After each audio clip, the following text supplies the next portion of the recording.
Y así vamos.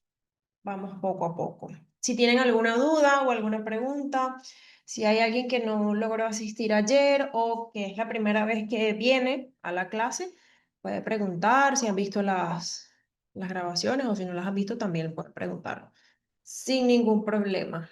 ¿Sí?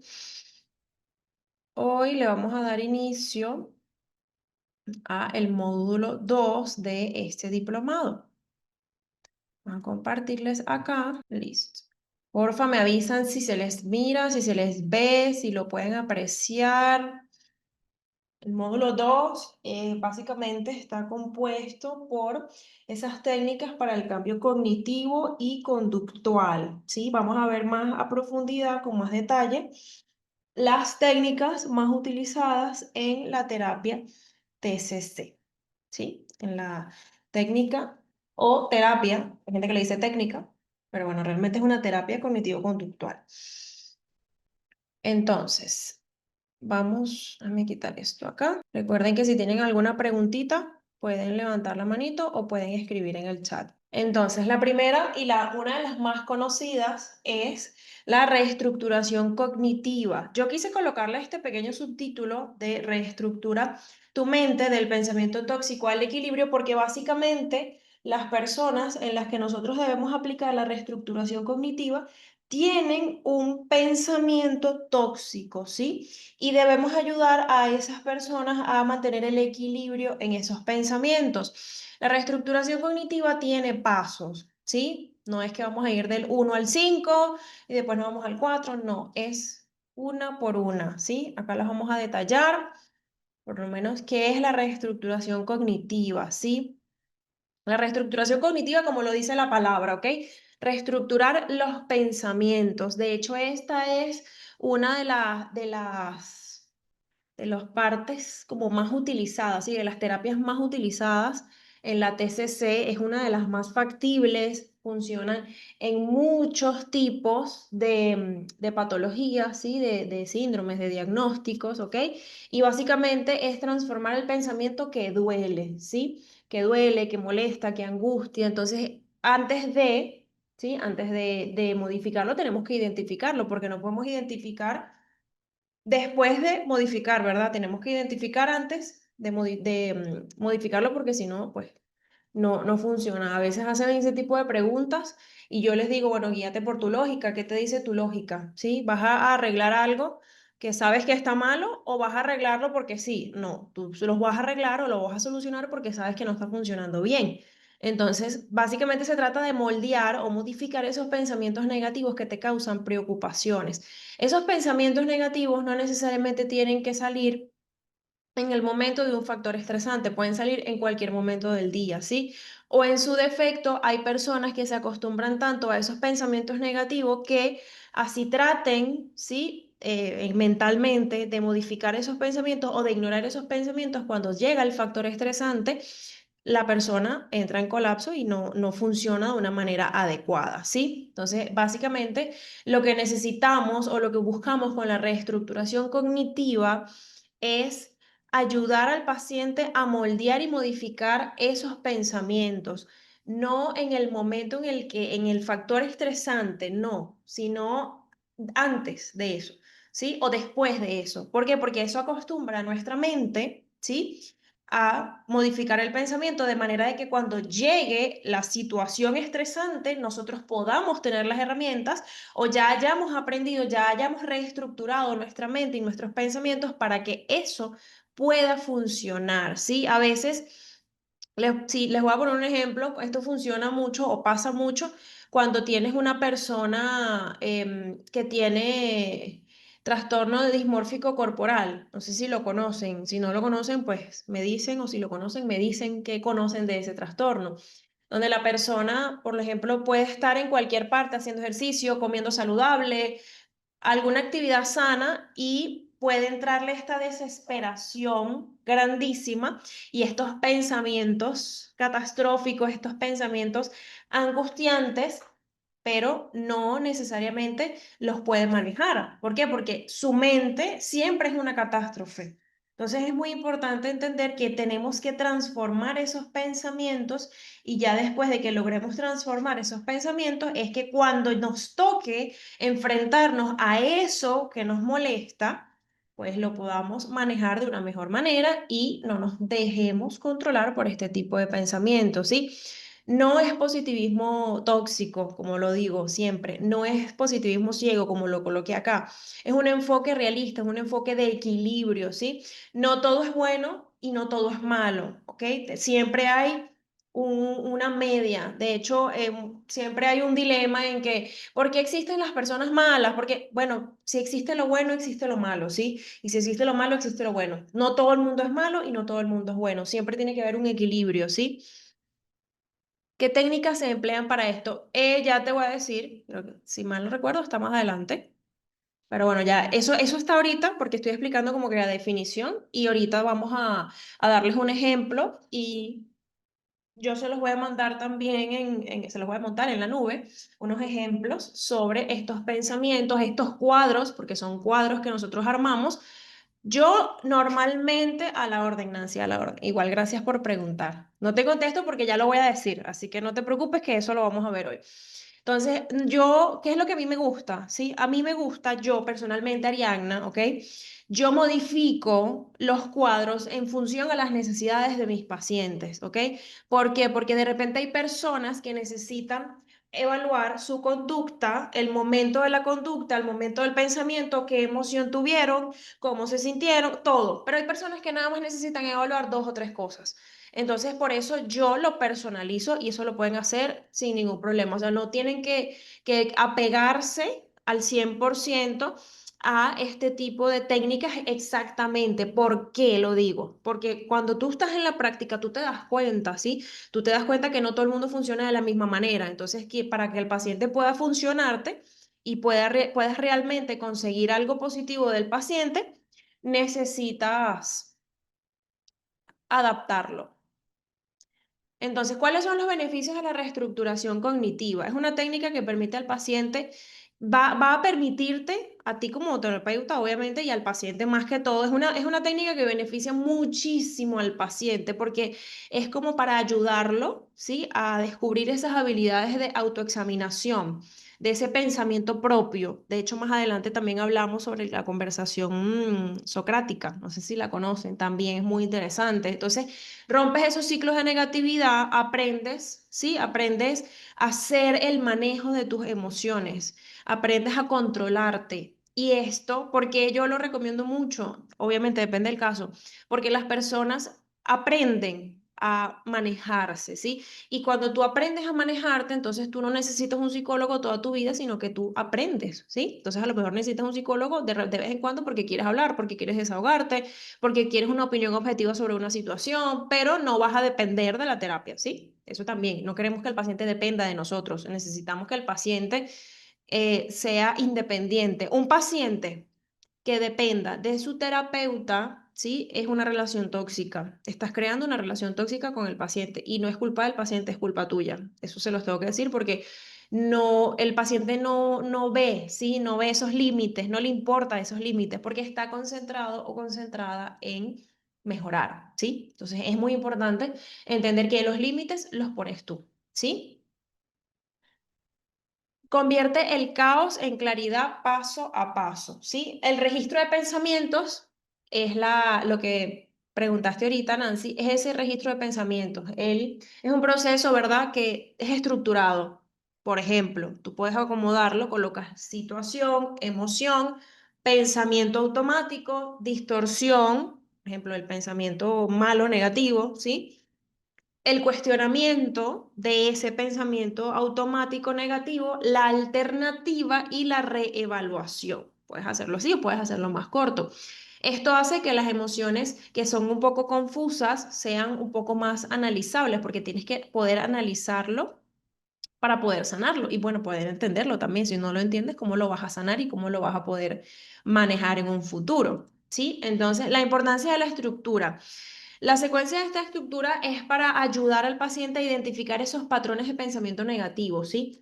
Permite el análisis de manera objetiva sobre el pensamiento que está teniendo y a su vez la emoción y la acción que está generando este pensamiento negativo. Entonces hace que el cambio sea más efectivo hacia la vista del paciente. Esto lo usamos mucho como comparaciones en el mismo paciente. Cuando el paciente dice, no, no siento que mejoro, siento que voy muy lento, tú le dices, bueno, pero lee los anteriores para que veas que los de ahorita no están tan mal.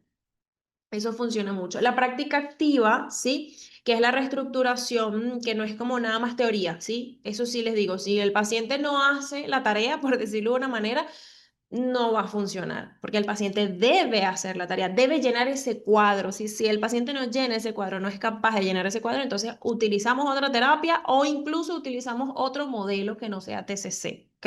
Eso tenemos que tenerlo muy claro, porque el paciente tiene que participar de manera activa, ¿sí? En su propio proceso. Tiene que fortalecer la capacidad de autoanalizarse, de autoobservarse, para poder modificar esos pensamientos automáticos. Si no, no lo vamos a lograr. Yo más adelante les muestro un ejemplo, bueno, se los puedo mostrar ahorita, sobre el registro de pensamientos, que tengo uno por acá, que justamente lo hice, creo que fue ayer, si mal no recuerdo. Por acá lo tengo. Compartir. Estos son ejemplos, ¿sí? Esto no es real, estos son solo ejemplos. Si bien dice situación, esta es la situación. Mi jefe me envió un mail diciendo que quería hablar conmigo mañana por la mañana. Pensamiento automático negativo, me va a despedir y si algo mal soy un fracaso. Automático negativo. ¿Qué es lo que siento? Sí, bueno, miedo yo pongo un número, un porcentaje porque es bueno siempre saber el margen en el que se siente la persona, ¿sí? Miedo 85%, ansiedad 90%. No es que la emoción tiene que dividirse el 100% en todas las emociones. No, cada emoción se tiene que medir de 0 a 100. El pensamiento alternativo o realista. Mi jefe quiere hablar conmigo, no me ha dicho por qué, no tengo pruebas de que me va a despedir, ¿sí? Entonces el miedo disminuye a un 30% y la ansiedad disminuye a un 25%. Es un ejemplo nada más.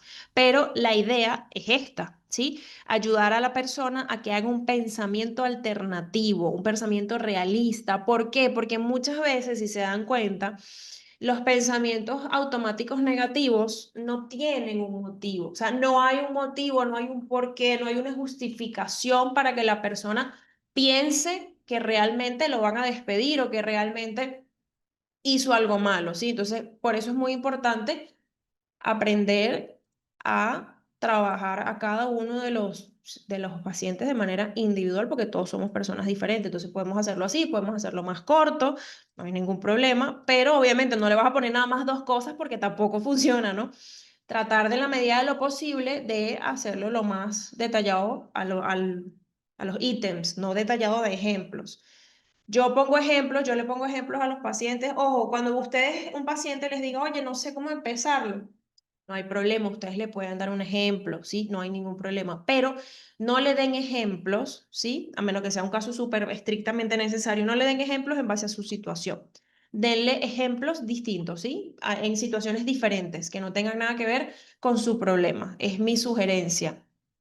Porque puede ser que agarre ese ejemplo que tú le estás poniendo y lo agarre de manera negativa. Puede ser que lo haga de manera positiva, pero no podemos arriesgarnos mucho en algunas situaciones. Entonces yo recomiendo tratar de no colocarle cosas que se parezcan o que sean como su situación, ¿sí? Yo eso se los voy a mandar en la nube, no se preocupen que eso va a estar cargado ahí. Ese ejemplo que les acabo de mostrar, todo va a estar cargado ahí. El paciente puntúa el miedo y la ansiedad con que tú le dices al paciente, por ejemplo, es como cuando tú vas al médico y te preguntan qué tanto te duele y tú dices, bueno, me duele en un 70%, por ejemplo. Entonces ya es igual. ¿Qué tan ansioso te sientes? ¿Sí? Si ustedes quieren ponerle al paciente una media, una medida aproximada, te le pueden decir, por ejemplo, de 0 a 30, por ejemplo, es una ansiedad que no te incapacita.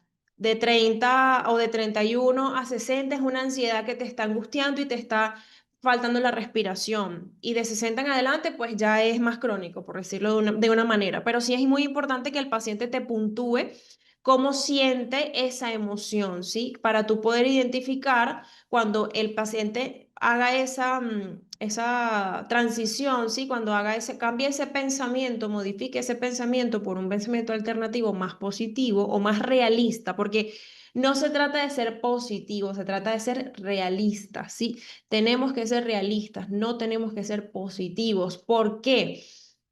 Porque a veces tenemos a alguna persona con algún caso de abuso o con algún caso de TPT y ahí es muy complicado ser positivo. Tienes que ser realista. Esta técnica no es para ser positivo, es para ser realista. Entonces, realmente yo lo coloco, que es más o menos como lo recomienda la TCC, colocar una puntuación de 0 a 100. Es el deber ser, ¿sí? De 0 a 100. Pero ustedes pueden incluso, por eso es que les digo que lo pueden modificar. Ustedes pueden colocar, ¿sí? Emojis, caritas, ¿sí? Por ejemplo, y ustedes colocan, bueno, de 0 a 30 es esta carita, por ejemplo, que yo lo he hecho en algunas otras actividades parecidas. De 60 a 70, por ejemplo, es esta carita. Y así la gente se le hace más fácil identificarlo. Es un ejemplo que les estoy dando y es una sugerencia también. Pero el deber ser es que lo puntúen. No sé a qué te refieres, Nancy, cuando dices con qué. O sea, no sé si te refieres a lo que acabo de comentar, que sea como que con una base o si te refieres a alguna puntuación medible, ¿en qué sentido? Explícame más la pregunta para poder contestártela mejor, si no te quedó claro la explicación que di ahorita. La identificación del pensamiento automático, ¿sí? Captura el pensamiento clave. El paciente tiene que tener la capacidad de identificar el pensamiento automático, ¿sí? De qué fue lo que le causó el malestar y la emoción negativa. Luego de identificar el pensamiento automático, ¿sí? Y el disparo de esa angustia, como por ejemplo mi amigo me canceló porque soy aburrido, es que tú puedes modificar las otras cosas a continuación, pero si no puedes identificar el pensamiento clave, no puedes hacer lo demás. Ah, ok. Perfecto, Nancy. Igual cualquier cosita, me preguntas. No hay ningún problema, a la orden. Qué bueno que entendiste. Entonces entendí bien la pregunta. Nombra la distorsión que te engaña. Recordemos que esto es un trabajo en equipo. Si el paciente no pueden perder el tiempo porque los va a desgastar a ustedes, ¿ok? Van a perder el tiempo si el paciente sabe que perfectamente no va a hacer esto. Entonces tú buscas otra manera de ayudarlo, ¿sí? Porque si no, esto te va a agotar mucho porque vas a tratar de que el paciente lo haga y no va a funcionar, ¿sí? Las distorsiones cognitivas son, por ejemplo, el todo o el nada. O sea, o es todo bueno o es todo malo, o sea, son demasiado extremistas, ¿sí? Suponen mucho ante el futuro, siempre es algo catastrófico y siempre es personal, ¿sí? Siempre es personal, siempre está no me contesta porque yo soy un fracaso, no me contesta porque yo no sirvo, no me contesta y siempre es algo negativo, siempre es todo o es nada. O por ejemplo, todos los días que yo le escribo a mi jefe me deja en azul, por ejemplo, cuando realmente no es así, ¿ok? O es todo o es nada. Siempre es como que los polos, la bipolaridad, no la bipolaridad del trastorno, sino la bipolaridad de o el todo o el nada. O sea, no es gris, siempre para ellos o para las personas que tienen este tipo de cosas, siempre es blanco o negro. O negro, mejor dicho, negro y negro oscuro, por decirlo de una manera. Pero nunca es gris, nunca es gris clarito, nunca es negro claro, no, siempre es oscuro, siempre es todo o nada. Entonces, un ejemplo, ¿sí? De distorsión cognitiva es, si no soy perfecto, entonces soy un fracaso, ¿sí? ¿Por qué? Porque también pueden ocurrir. Ojo, la gente no, o sea, cuando las personas tienen algún pensamiento que modificar, muchas veces son pensamientos que vienen de lo profundo, ¿sí? Pensamientos de hace muchos años, de cuando eran pequeños incluso, y crecieron con eso. A veces es así, a veces tiene relación con otro tipo de cosas, pero no necesariamente la persona tiene que tener un trastorno para poder aplicar estas técnicas, ¿sí? Importante mencionarlo. Entonces, es un claro caso de pensamiento de todo o nada. O sea, siempre es como desafiante. Siempre no soy perfecto. O sea, si no eres perfecto, entonces eres un fracaso, básicamente. No hay como un medio, como que, bueno, no soy perfecto, pero soy muy bueno haciendo tal cosa. Eso es un pensamiento que no es distorsionado, es un pensamiento lógico, porque ninguno en esta vida es perfecto, pero todos somos buenos en algo, ¿sí? Yo estoy segura que todas las personas que están acá son buenos en algo. A ver, compártanme en qué son buenos ustedes, qué les gusta, en qué ustedes consideran que pueden ser buenos, que dicen, bueno, no soy perfecto para todo, pero soy bueno en esto o soy buena en esto. Compártanmelo, a ver. Vamos a conversar mientras damos la clase para ver si algunas personas tenemos acá algo en común. O incluso también a veces somos buenos en algo y no nos damos cuenta hasta que la gente nos los dice. Eso también puede suceder. Eso también puede pasar mucho. La importancia de la etiqueta. Uf, esto es algo indispensable. Etiquetar el sesgo cognitivo debilita su aparente veracidad y abre la puerta al cuestionamiento, ¿sí? Permitiendo al paciente ver el pensamiento desde una perspectiva más objetiva. Cuando tú siembras la duda en la mente de alguien, eso permite cuestionar el pensamiento, ¿sí? Por ejemplo, si tienes a alguien que te dice, no soy perfecto, entonces soy un fracaso, tú le dices, ok, ¿por qué eres un fracaso? Y le preguntas, a veces el paciente se quema, pero es que es necesario. ¿Por qué eres un fracaso? Dime, a ver, ¿en qué eres un fracaso? Vamos a hacer una lista. Bueno, soy un fracaso porque, no sé, no tengo casa, no tengo carro, tal cosa. Empiezan a mencionarte cosas, muchas cosas. O a veces te dicen, bueno, no sé, porque sí, porque soy un fracaso y ya.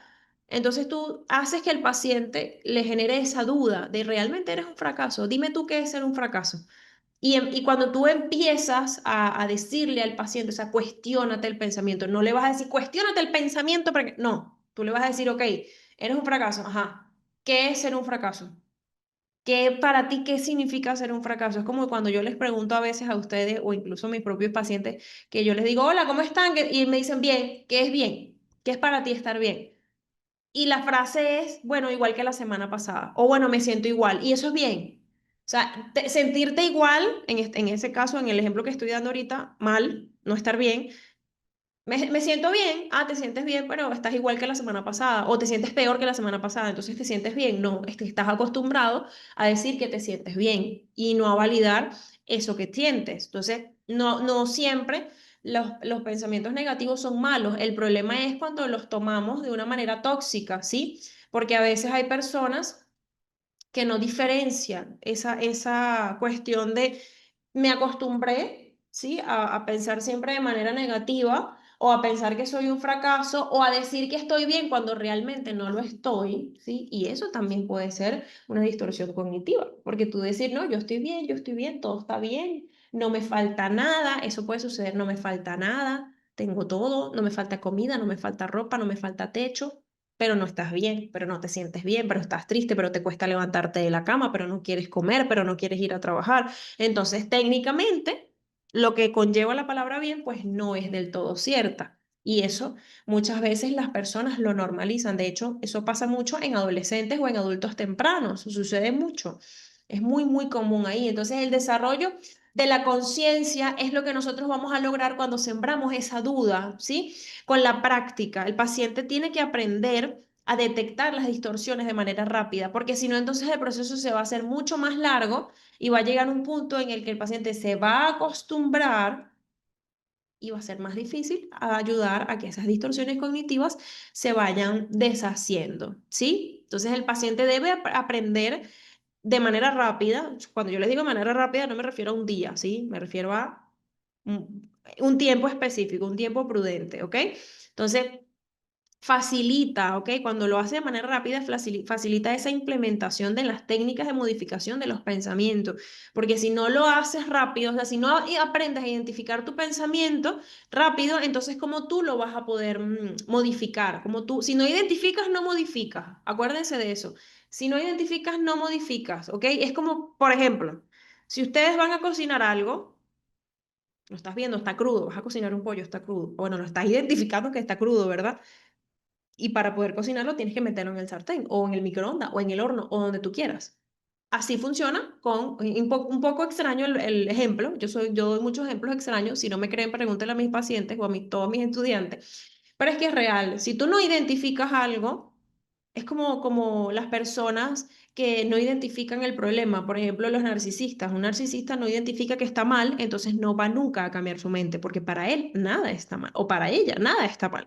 Entonces, así, esto funciona más o menos de esa manera. Si no identificas, no puedes modificar ese pensamiento, ¿sí? ¿Cómo vamos hasta ahora? ¿Todo bien? ¿Todo claro? Yo trato de ser lo más clara posible y de explicar y de dar ejemplos. Desafiar y reemplazar. Cuestiona el pensamiento como un abogado. Esto me encantó. Cuando estaba haciendo las láminas, yo me inspiro mucho, se darán cuenta, que cada lámina, cada parte, cada tema es diferente, tiene diferentes imágenes y diferentes colores y diferentes cosas. Pero es que realmente es bastante interesante como cada etapa, a pesar de todo ser parte de la misma carrera o del mismo aprendizaje, son etapas diferentes y todas deben ser importantes, ¿sí? Preguntas claves. Debes preguntarte, o bueno, debes hacer que la persona se pregunte, ¿sí? ¿Qué evidencia tengo de este pensamiento? ¿Ok? Em, ¿Qué me dice a mí que este pensamiento es real? ¿Cuáles son las pruebas de que este pensamiento es real? ¿Sí? Tienes que desafiar la validez del pensamiento. Tienes que, de cierta manera, tienes que desconfiar de los pensamientos negativos en exceso. ¿Por qué? Porque si no lo cuestionas, no lo vas a modificar. ¿Sí? La flexibilidad cognitiva habla de que esto es básicamente un interrogatorio, las preguntas claves son un interrogatorio sistémico, ¿sí? Que es convertir la creencia absoluta y el 100% que tú tienes, ¿sí? En una hipótesis, ¿sí? Te ayuda a flexibilizar y a sacar muchas otras hipótesis, ¿ok? Por ejemplo, cuando tú haces un trabajo de grado, tú tienes que sacar hipótesis, ¿sí? Tienes que sacar tres tipos de hipótesis. Y cuando tú terminas el trabajo de grado, es que tú ves cuál de esas tres hipótesis es la correcta. Aquí funciona más o menos igual, ¿sí? Y así ayudas a que el pensamiento y la conducta pues vayan de la mano. Entonces, es bastante importante que sepamos aprender a ser flexibles a nivel cognitivo. Por ejemplo, un ejemplo acá de cuestionamiento es, si el pensamiento es, nunca podría hacer esto, se puede cuestionar de la siguiente manera. ¿Qué pruebas tengo de que nunca podré hacerlo? O sea, nunca vas a saber si puedes hacer algo o no si tú no lo intentas. Jamás, eso es imposible, nunca lo vas a saber. Una cosa es que tú me digas, no, yo no voy a poder porque ya yo lo he intentado 1000 veces y nunca he podido. Ah, ok, está bien, pero lo has intentado 1000 veces de la misma manera esperando un resultado diferente. Entonces, no funciona. Es como cuando, por ejemplo, alguien llega a terapia de pareja y me dice, le he dicho 1253 veces que esto no se hace así, sino que se hace así.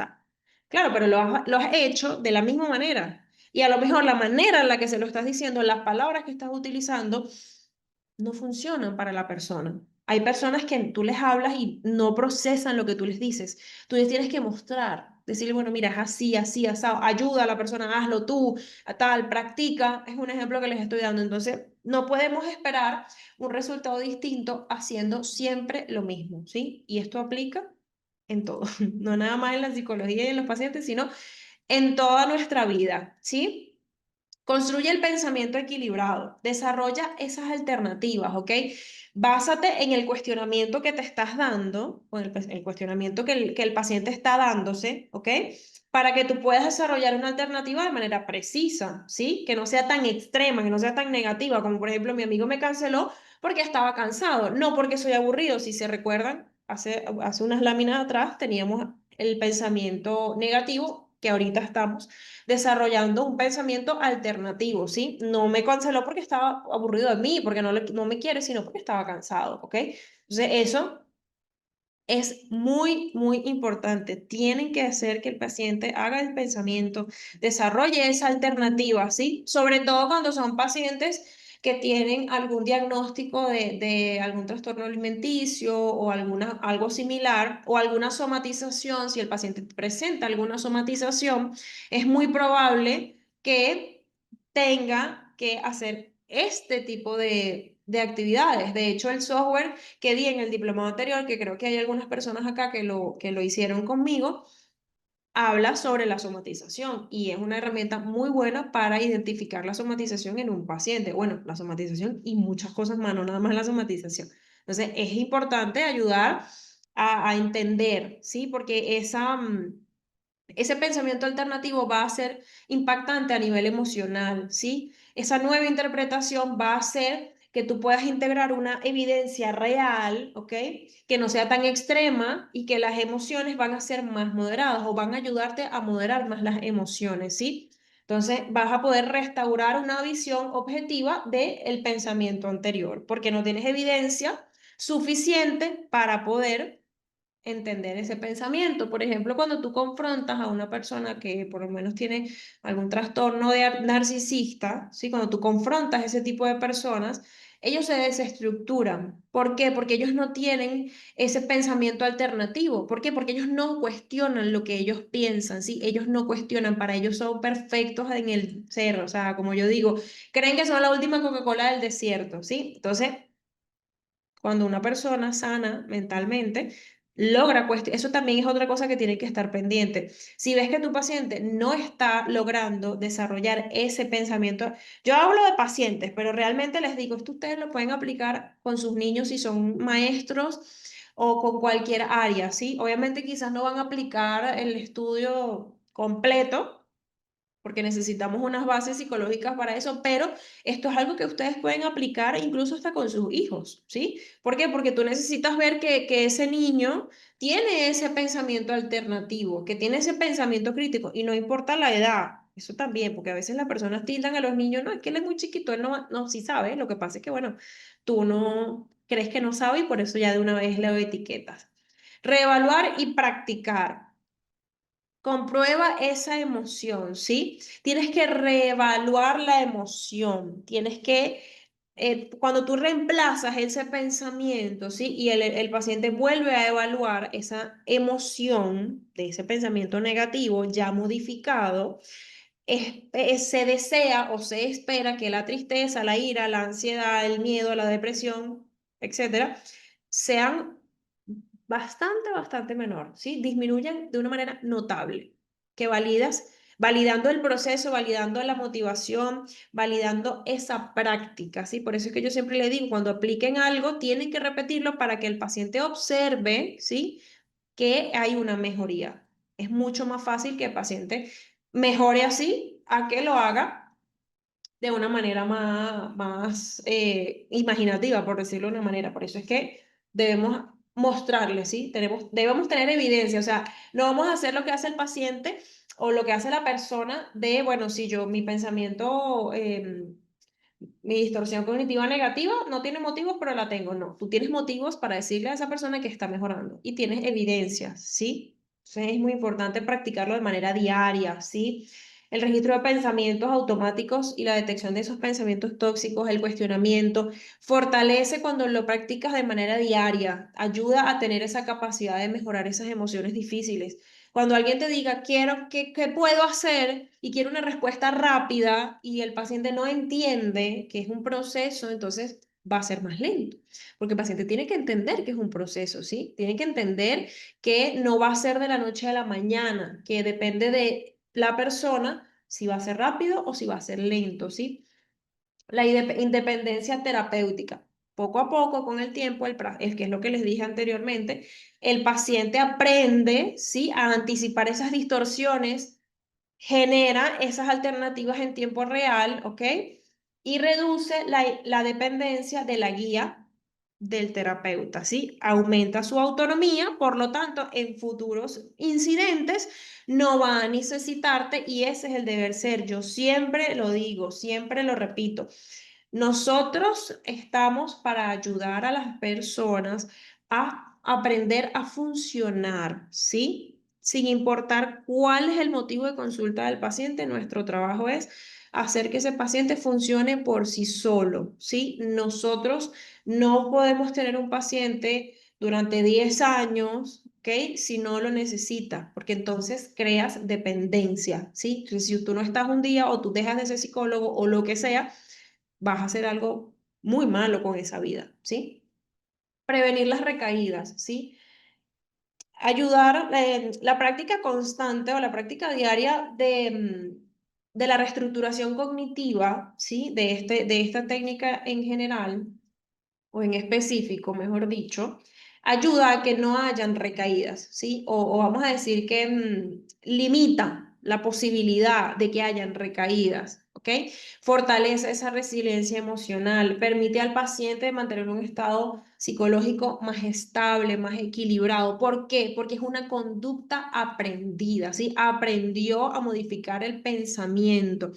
Eso es como cuando nosotros aprendemos, cuando yo estaba estudiando psicología, por ejemplo, yo aprendí, ¿ok? Cuando las personas cambiaron un caucho por primera vez, aprendiste, ¿sí? Entonces, la única manera de que tú no dejes de lado todo ese aprendizaje es que lo practiques y lo refresques diariamente al principio y después de vez en cuando, ¿sí? Y cuando sientas que eso está como tambaleando un poquito, volver a reforzarlo, ¿sí? De hecho, yo siempre digo que los venezolanos, me corrigen si me equivoco, los venezolanos que están acá en la clase, nosotros los venezolanos somos resilientes de naturaleza. Y bueno, obviamente muchos otros países, ¿no? Pero yo pongo el ejemplo de nosotros porque estamos aquí, estoy aquí, soy de aquí. Somos resilientes, obligados, obligados, no hay opción. ¿Por qué? Porque tienes que aprovechar todo en el momento que lo tienes, primero. Segundo, no puedes permitir que nada, literalmente nada se interponga en lo que tú tienes que hacer. Somos resilientes de nacimiento, te obligan a ser resiliente, ¿ok? Entonces, ayudas a las personas a crear esa resiliencia, ¿sí? Porque la resiliencia emocional o la resiliencia en general es algo que depende mucho de las personas. Hay personas que son muy negativas, ¿sí? Eso también. Hay personas que tienen una personalidad negativa, pero negativa de que no puede ser, o sea, todo lo que sea que les pasa siempre le tienen algo negativo. O alguna situación, algún cuento, escuchan algo, siempre hay algo negativo. Siempre. Es una cosa sorprendente, pero siempre puedes conseguirte con una persona o varias personas también que tengan este tipo de personalidad negativa. O bueno, también el negativista desafiante, eso pasa mucho con niños y adolescentes. Los hábitos mentales saludables. La reestructuración cognitiva se convierte en un hábito mental saludable que el paciente puede aplicar en cualquier situación estresante, mejorando la calidad de vida. A esto yo siempre lo hablo, lo explico y se los dejo igual en las láminas de una manera más sencilla para que cuando quieran volver a leerlas o ver las clases, pues lo tienen bastante simplificado en las láminas. Esto ayuda mucho, tenemos que crear hábitos saludables. Básicamente la reestructuración cognitiva es eso. La reestructuración cognitiva es modificar tu mente, ¿sí? Para establecer hábitos mentales saludables. Y después del hábito mental saludable vienen los hábitos físicos saludables. Escuchaba en estos días a alguien que decía que era una personalidad víctima, pero que eso también tenía sus beneficios. Increíble, ¿eh? O sea, hasta que dijiste personalidad víctima, dije, bueno, sí pasa. Pero cuando leí, pero que eso también tenía sus beneficios, la verdad yo no le veo ningún beneficio. Quizás el beneficio que le ve la persona es que siempre le dan todo, siempre consigue lo que quiere, probablemente, pero lo que la persona quizás no ve es que cuando tienes una persona que se victimiza prácticamente por todo, tienes a alguien que los demás huyen de esa persona. Las personas se quedan solas. Cuando tienes una persona ante ti, un amigo, conocido, paciente, que siempre se victimiza, la gente se aleja. ¿Por qué? Porque es una persona que todo el tiempo dice estoy mal y de paso, si tú le cuentas algo, te va a decir, no, yo estoy peor, es que imagínate lo que me pasó. Y siempre va a ser algo negativo, siempre va a ser algo malo. Y al final que una persona que tenga una personalidad, valga la redundancia, de víctima y que lo vea como un beneficio, creo que ya por ahí vamos bastante mal. Así que si lo vuelves a decir, dile que vaya a terapia, porque eso realmente quizás lo favorece en algún punto, no voy a decir que no, pero al final la gente se aleja porque la gente se cansa. ¿Cuántos pensamientos negativos se pueden trabajar a la vez? Una queja constante, claro, Rosibel, una queja constante que a mí no me gusta, díganme ustedes. Conscientemente y sinceramente, ¿ustedes tolerarían a una persona que siempre esté de víctima? Eso es pesado, eso cansa, incluso a los psicólogos. Así que nosotros tenemos las herramientas para que esa persona mejore. Pero si es un amigo, si es un conocido, pues ya llega un punto en el que, ajá. ¿Cuántos pensamientos negativos se pueden trabajar a la vez? Los que tú quieras, Nancy. No hay un límite. No hay un límite. ¿Por qué? Porque muchas veces los pensamientos negativos, que quizás sean muchos o dos, no importa, hay muchos, ponte tú, si tienes 15 pensamientos negativos al día, un ejemplo, que te estoy poniendo un número, ¿ok? Aproximado, solamente es un número, no lo vayan a tomar como referencia. Vamos a, supuestamente, vamos a decir que de esos 15 hay 10 pensamientos que tienen el mismo motivo. Entonces, al tú trabajar y al tú identificar eso, que mira, estos 10 pensamientos tienen el mismo motivo, entonces, al final, pues, cuando tú arreglas uno o dos, ya los demás se arreglan de naturaleza. Eso pasa muchísimo. Igual pasa con los motivos de consulta. Así que no hay un límite para tú trabajar la cantidad. No hay un límite para nada. Puedes trabajar los que tú quieras. El cierre motivacional en la reestructuración cognitiva. A la orden, Nancy. Pregunten lo que quieran. No cobramos por preguntar, ni cobramos por responder preguntas. Entonces, las claves para mantener ese cambio, ¿sí? Resumidamente, el resumen del proceso, registrar esas situaciones y emociones, identificar el pensamiento y las distorsiones cognitivas, cuestionar con evidencias, formular alternativas realistas, realistas, no positivas, realistas. Si es realista y positiva, magnífico, pero si es positiva y no es realista, no funciona, ¿sí? Y la constancia convierte el proceso en un hábito mental. Un hábito tarda alrededor de 90 días. Dicen que de 21 a 90, pero 21 es muy poquito. 90 me parece que es como el deber ser. Un hábito por ejemplo, de ir al gimnasio. Ejemplo que les voy a poner. Entonces, imagínense ustedes, si quieres cambiar un hábito mental, tienes que hacerlo de manera diaria. Así como que si tú quieres cambiar un hábito diario de físico, tienes que hacerlo de manera diaria o de manera constante, por decirlo de una manera. Y bueno, también prevenir las recaídas, ¿sí? Prácticas. La práctica continua, diaria, ¿sí? Constante de esta reestructuración cognitiva ayuda a que la recaída no venga y que si empieza a aparecer por ahí, el paciente lo identifique y logre fortalecer lo que está fallando, ¿ok? Y que esa resiliencia emocional pues salga a la luz. Entonces permites que el paciente esté más tranquilo, gracias a este proceso de largo alcance, porque también hay procesos que que tienen, ¿cómo se dice? Como resultados a corto plazo y resultados a largo plazo. ¿Qué pasa también? La TCC es una técnica, sí, es una terapia que nosotros utilizamos de manera muy específica porque si nosotros tenemos un paciente, ¿sí? Que tiene cosas como muy viejas, muy para allá, muy ocultas, por decirlo de una manera, entonces no podemos solo identificarlo, ayudar al paciente con un TCC. Tendríamos que meter también psicoanálisis. ¿Por qué? Porque hay cosas que el paciente no tiene ni la menor idea de que están ahí. Entonces, quizás tú vas a ayudar al paciente de manera, como por un tiempo, por decirlo de una manera, y cuando esos pensamientos vuelvan otra vez a ser conscientes, la persona va a retroceder bastante, ¿sí? Entonces es muy importante entender eso. Cuéntenme cómo vamos. ¿Tienen alguna duda? ¿Tienen alguna pregunta? ¿Cómo vamos hasta los momentos? Cuéntenme, sin pena. Y bueno, si todo va bien, me dicen igual. Bien, bien, ok. Vamos a ver si consigo acá. Bien, ok. Les aclaré las dudas que tenían ahorita. No, no les quedó duda alguna. ¿Tienen alguna otra duda del cuadro? ¿Tienen alguna duda de cómo ayudar al paciente a modificar los pensamientos? Estoy revisando aquí si tengo, creo que no lo tengo acá. Que yo todo me lo mando por correo para poder mostrárselos, pero a veces no me sale. Entonces, empieza hoy con un pensamiento capturado, ¿sí?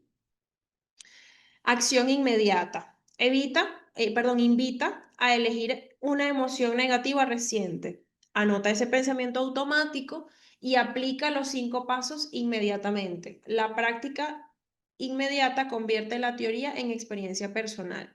La teoría es lo que yo les estoy dando, ¿sí? Esto es la teoría. Todo lo que yo les doy es teoría. Los ejemplos son teoría. El material de apoyo, todo es teoría, ¿sí? La práctica la hacen ustedes y la hace la persona. Si ustedes quieren aplicarse esto mismo, también lo pueden hacer, no hay ningún problema, ¿sí? Pero es muy importante entender que la práctica es lo que nos va a ayudar a que cada uno de esos pensamientos vaya mejorando, ¿sí? Tienes que revisar cada uno de esos pensamientos y seguir cada paso de manera firme, ¿sí? Entonces es muy importante entender que si nosotros no nos dedicamos, no lo vamos a lograr. Es como cuando vemos fútbol o béisbol o cualquier deporte.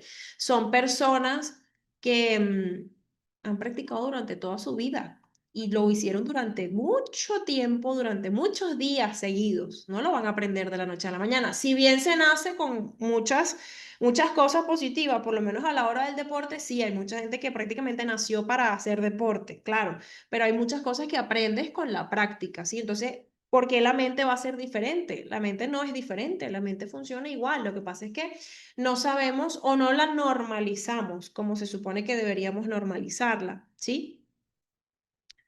Entonces, es muy importante entender que si nosotros no lo hacemos de manera diaria o de manera constante, obviamente no vamos a poder tener un resultado exitoso. Entonces, depende mucho del paciente, no nada más de nosotros. Y no podemos hacerle la tarea al paciente tampoco. Eso también es importante. ¿Lo ayudamos? Sí, le colaboramos, compartimos, magnífico, pero no podemos hacerle la tarea porque si no, para eso agarramos y usamos otra teoría, otra técnica que no tenga nada que ver con la inclusión del paciente y lo dejamos solo para nuestro trabajo y ya. Cada pequeño, la motivación es para el cambio. A esto se refiere al que no importa si es un paso pequeño, ¿sí? Si el pensamiento es poco significativo a nivel de negatividad, pero lograste modificarlo, ya es un avance, ¿sí?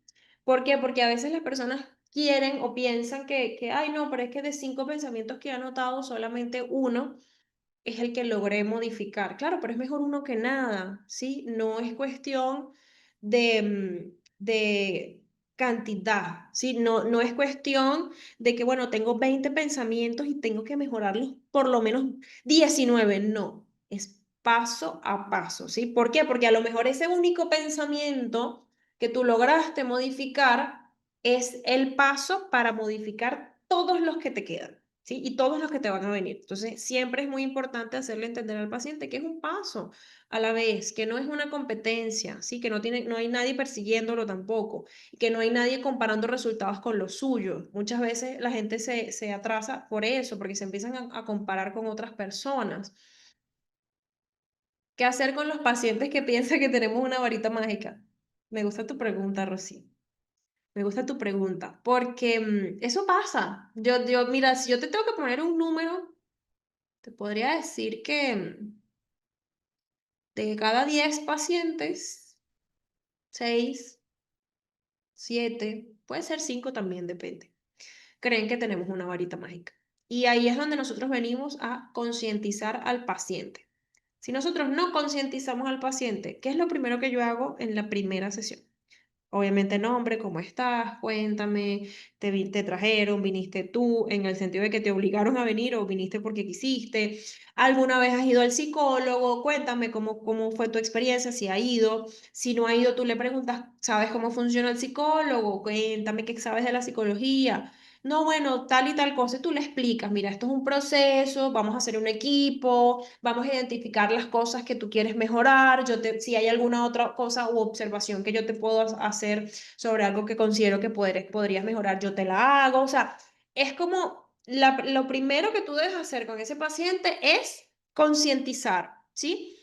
Si el paciente cree que tienes una varita mágica, tienes que hacerle muy claro, obviamente con mucho respeto y dedicación, de mira, no es magia. O sea, parece magia, pero no es magia, ¿sí? Entonces, es importante hacerle entender al paciente conciencia. Tenemos que tener conciencia ante el paciente. Si por más que tú le dices y por más que tú le hablas, el paciente no es consciente de la situación, entonces o refieres a psiquiatría en caso tal de que sea necesario, o abordas de otra manera porque quizás hay algo en ese pensamiento o en su casa también o en su ambiente que le está haciendo dudar de ti. Eso también puede suceder, también mucho. Que consulten un brujo. Bueno, Nancy, que consulten un brujo porque varitas mágicas, somos mágicos, porque hacemos que la gente mejore. pero, o se siente como magia, pero varitas mágicas, bueno, todavía no las han inventado. Cuando las inventen, las compramos para que el trabajo se nos haga más fácil, porque las personas también tienen muy infravalorado lo que es nuestra profesión. Las personas no valoran a los psicólogos, a los psiquiatras, a los profesores, a los médicos. Las personas, siempre va a haber alguien que no valore tu trabajo.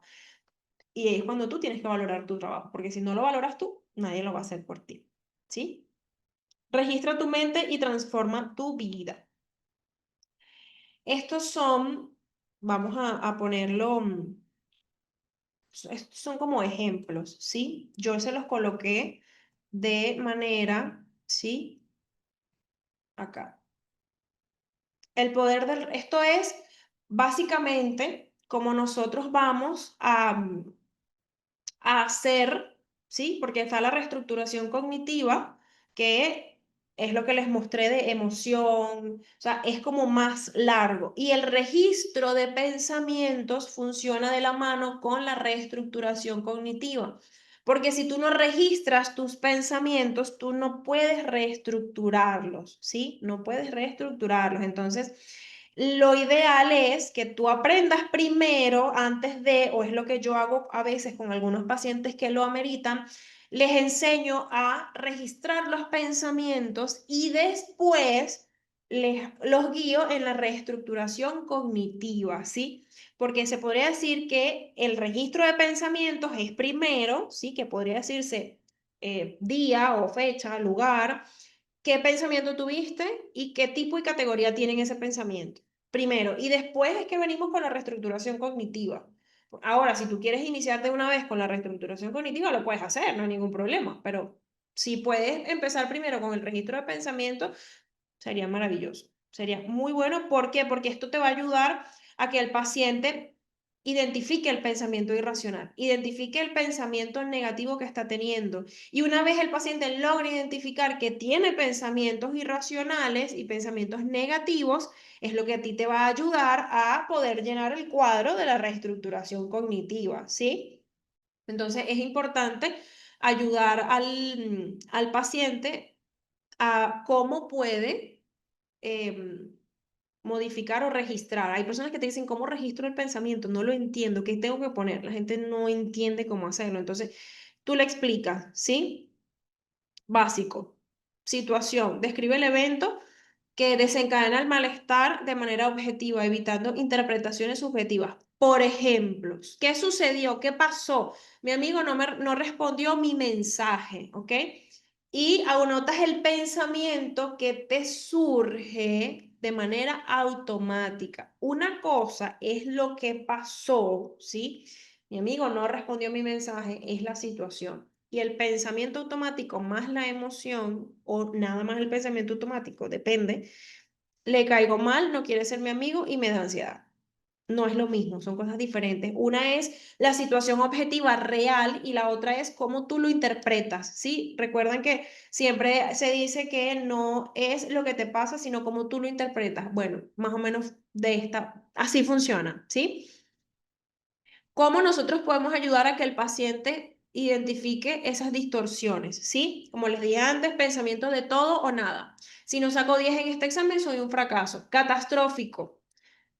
Siempre algo malo, algo extremadamente catastrófico. Incluso el pensamiento catastrófico no necesariamente se guía del ejemplo que les coloqué acá de si doy una mala presentación me despedirán, sino que hay personas que tienen un pensamiento, una catástrofe literalmente en la cabeza. O sea, por ejemplo, no sé, piensan, si doy una mala presentación o voy a dar una mala presentación porque yo me acuerdo que cuando yo estaba en primaria, a mí me dio pánico escénico, entonces yo me puse a llorar ahí, y empieza, bueno, esa catástrofe que puede ser racional o no, y termina en la cabeza, bueno, esa ansiedad al 1000%. La adivinación del futuro, aquí puede aplicar lo que dice Nancy de que vayan a un brujo. Bueno, aquí también adivinamos el futuro. Creer que se sabe que algo malo va a pasar. A juro, a juro. Porque una cosa es que tú me digas, si no saco 10 en este examen soy un fracaso. Y otra muy diferente es que tú me digas, si doy una mala presentación, me van a despedir, ¿sí? Automático. O sea, no es lo mismo un pensamiento negativo, ¿sí? Negativo y ya, a que un pensamiento negativo hacia el futuro, ¿sí? Por ejemplo, sé que no me va a ir bien en la cita. Es un pensamiento negativo futuro, o sea, no ha pasado, no tiene por qué pasar y ya tú lo estás pensando, ¿sí? Siempre las personas tienden a personalizar la responsabilidad de los eventos negativos que no tienen evidencia, ¿sí? O sea, mi jefe está de mal humor, debe ser por algo que yo hice. No tiene nada que ver contigo. Probablemente, no sé, perdió dinero en la apuesta de anoche y ya tú piensas automáticamente que eres tú el problema, cuando no tiene absolutamente nada que ver, ¿sí? Ojo, es normal que de vez en cuando nos vengan estos miedos, porque bueno, somos seres humanos y tenemos miedo a muchas cosas, ¿ok? Eso no es el problema es cuando esto se vuelve cotidiano, diario, agotador, ¿sí? Por eso es que dice distorsiones cotidianas, no es lo mismo a un pensamiento que te venga de vez en cuando, ¿sí? A un pensamiento que te venga todos los días. Entonces, es muy importante, es como, por ejemplo, a veces estamos hablando y se va lo que no voy a decir para que no pase, porque siempre que lo digo pasa. Y yo lo que puedo pensar, ya no voy a trabajar más aquí, me van a sacar del equipo, o sea, eso es una cosa. ¿Y cómo tú lo podrías modificar? Bueno, no pasa nada, son cosas que pasan, el equipo sabe que esas son cosas que pueden suceder, vamos a resolverlo, vamos a solventar de alguna manera para que esto no nos afecte.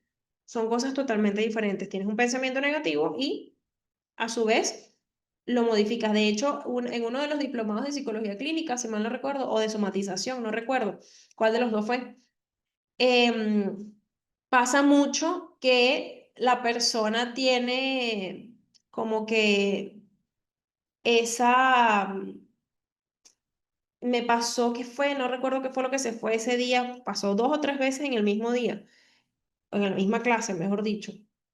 Y bueno, yo dije, no, vamos a tomarlo con calma. Y justamente estábamos hablando de cosas similares como las que estamos hablando hoy. Yo digo, no es lo que te pasa, es como tú lo tomes. En la medida, las medidas que tú puedes tomar, ¿sí? Que cómo tú puedes aprender de esa situación. Entonces, hay cosas que si nosotros no las podemos controlar, no podemos permitir que nos controlen a nosotros. Que eso va a hacer que te agotes demasiado. Demasiado, demasiado, demasiado. Entonces hay que aprender a no personalizar todo lo que nos rodea, ¿sí? Por ejemplo, cada distorsión cognitiva se manifiesta en frases cotidianas, ¿sí? Tenemos que identificar los contextos reales, es importantísimo identificar el contexto real para poder detectar el impacto negativo y adoptar la perspectiva más realista. Si tú no haces esto que dice acá, acá atrás. ¿Dónde lo vi? Bueno, si tú no ves el pensamiento, bueno, sí, aquí. Cuando te dice un suceso realista, ¿sí? Un suceso realista es, por ejemplo, mi jefe está de mal humor. ¿Ya? Sabes que está de mal humor porque, bueno, llegó gritándole a todo el mundo. Ya, ese es el suceso real, ¿sí? Eso es lo que está pasando. Pero el problema viene cuando tú lo personalizas o lo llevas hacia ti o sacas conclusiones futuras. Entonces, ahí es donde debemos identificar, mira, no es normal que todo el tiempo pienses que la culpa es tuya, ¿sí? Vamos a ver qué está pasando ahí para que eso no continúe. Ampliar el registro, ¿sí? Una estructura avanzada. La versión que extendida del registro de pensamientos, que incluye columnas adicionales para identificar esas distorsiones, evalúa la evidencia, o sea, qué evidencia tienes para justificar ese pensamiento, ¿ok? Y generar esos pensamientos alternativos. La estructura, cuando tú la vas extendiendo, convierte el registro básicamente en un laboratorio personal, en una investigación personal sobre ti mismo, ¿sí? ¿De dónde sale cada pensamiento, que cada pensamiento se tiene que someter de manera objetiva? Tienes que facilitar esa adopción y esa perspectiva equilibrada? Obviamente esto lo vas a hacer con ayuda de la persona, del terapeuta. Esto al principio quizás te pueda costar un poco y el terapeuta está para ayudarte, ¿sí? Pero no que siempre el terapeuta te diga qué es lo que tienes que hacer o qué es lo que tienes que escribir o cómo lo tienes que ver o que te ayude a ver la manera diferente. No, o sea, te ayuda, te apoya, pero no te va a hacer la tarea siempre, ¿sí? Cuando un paciente pasa por experiencias negativas, sus pensamientos solo lo relacionan a esa experiencia. Se puede decir que sus pensamientos son catastróficos. Sí, como por ejemplo las personas que sufren de TPT, de accidentes de tránsito, por ejemplo, tuvieron un accidente de tránsito y bueno, desarrollaron TPT debido a ese incidente y empiezan a tener todos esos pensamientos catastróficos. De hecho, en el TPT, la TCC es buenísima. Es buenísima y siempre debemos psicoeducar a nuestros pacientes, ¿sí? Debemos psicoeducar a las personas con las que trabajamos, incluso a nosotros mismos, no nada más quedarnos con la etiqueta, sino ayudar a identificar, ¿sí?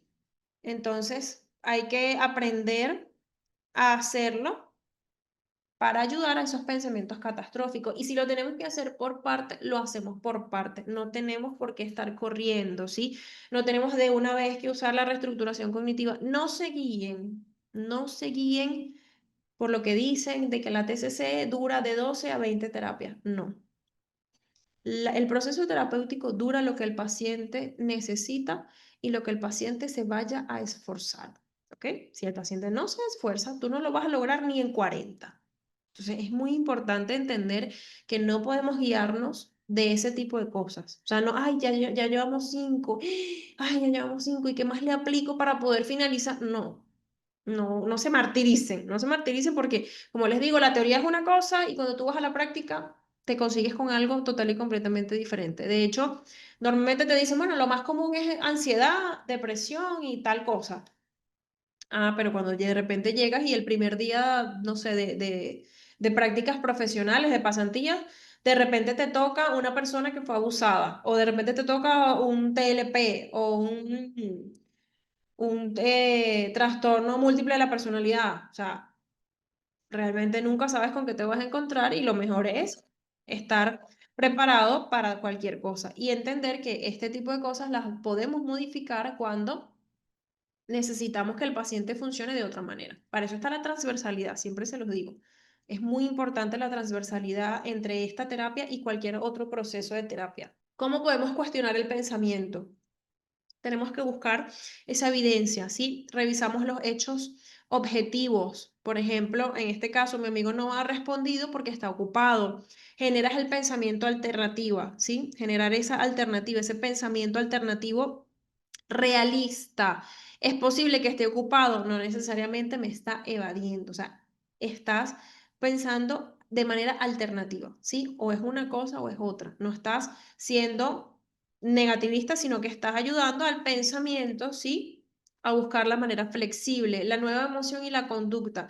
Anticipas que la nueva perspectiva va a ser algo obviamente positivo, o es el deber ser. Por ejemplo, me siento más tranquilo y decido preguntar si todo está bien. Una cosa es, ah, bueno, mi amigo no me respondió, no me quiere, me alejo de él, lo bloqueo y no pasó nada. Y esa conducta se va a seguir repitiendo.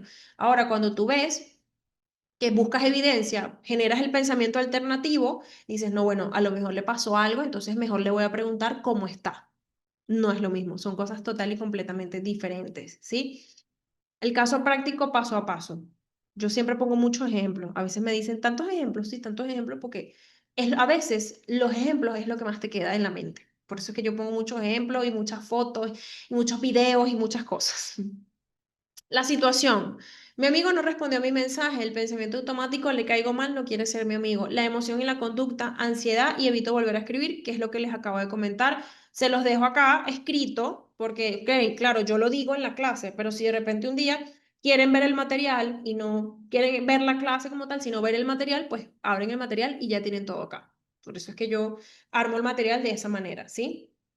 Identificar la distorsión clave. Las distorsiones identificadas en el ejemplo, por ejemplo, el pensamiento contiene salto a conclusiones y personalización. Mi amigo no respondió a mi mensaje, no respondió a mi mensaje o no respondió el mensaje. Ya estás personalizándote, estás victimizando. No estás diciendo, mi amigo no vio mi mensaje, no respondió porque está ocupado o no ha visto su teléfono. No respondió a mi mensaje. Yo sé que esto a veces suena repetitivo, pero yo les voy a decir algo. No tienen idea, o a lo mejor sí, no sé, me dirán después de lo que voy a decir, no se imaginan lo importante que es cada una de las palabras, ¿ok? Si yo les digo, mi amigo no respondió a sus mensajes de su teléfono, ¿ok? Sus mensajes es una cosa, pero cuando tú dices, mi amigo no respondió a mi mensaje, es diferente, solo le estás cambiando una palabra, ¿sí? Y esa palabra puede ser algo significativamente importante para el proceso de la persona. Y no nada más aquí, en cualquier cosa, lo que sea. ¿Ok? Entonces, una vez recuerdo que un paciente me dijo, tenía una pareja que hablaba otro idioma, no hablaban el mismo idioma, ambos hablaban, o sea, esta persona hablaba inglés, inglés perfecto, nativo, y la otra persona más o menos. Y el idioma nativo de la persona creo que era portugués, no recuerdo, otro idioma. Entonces, un día, obviamente la persona estaba estudiando inglés y le corregía la parte gramatical a su pareja, ¿no? Y un día estaban como discutiendo. Y de repente le dice algo bastante feo y la otra persona le dice, oye, mira, me estás diciendo algo bastante mal, eso no está bien y tal, y qué sé yo. Y la persona le dice, ay, lo que pasa es que, perdón, es que no fue mi intención, lo que pasa es que yo, bueno, sabes que no hablo muy bien el idioma todavía, entonces, bueno, por eso es que no, quizás me expresé mal, dice la persona, ¿no? Cuando esta persona se dirige a mi consulta y me cuenta todo lo que me, todo esto y, bueno, cosas anteriores, yo le digo, ajá, ya va. Y debieron de haber visto la cara de la persona cuando yo le dije esto, porque hizo como que, ¿qué?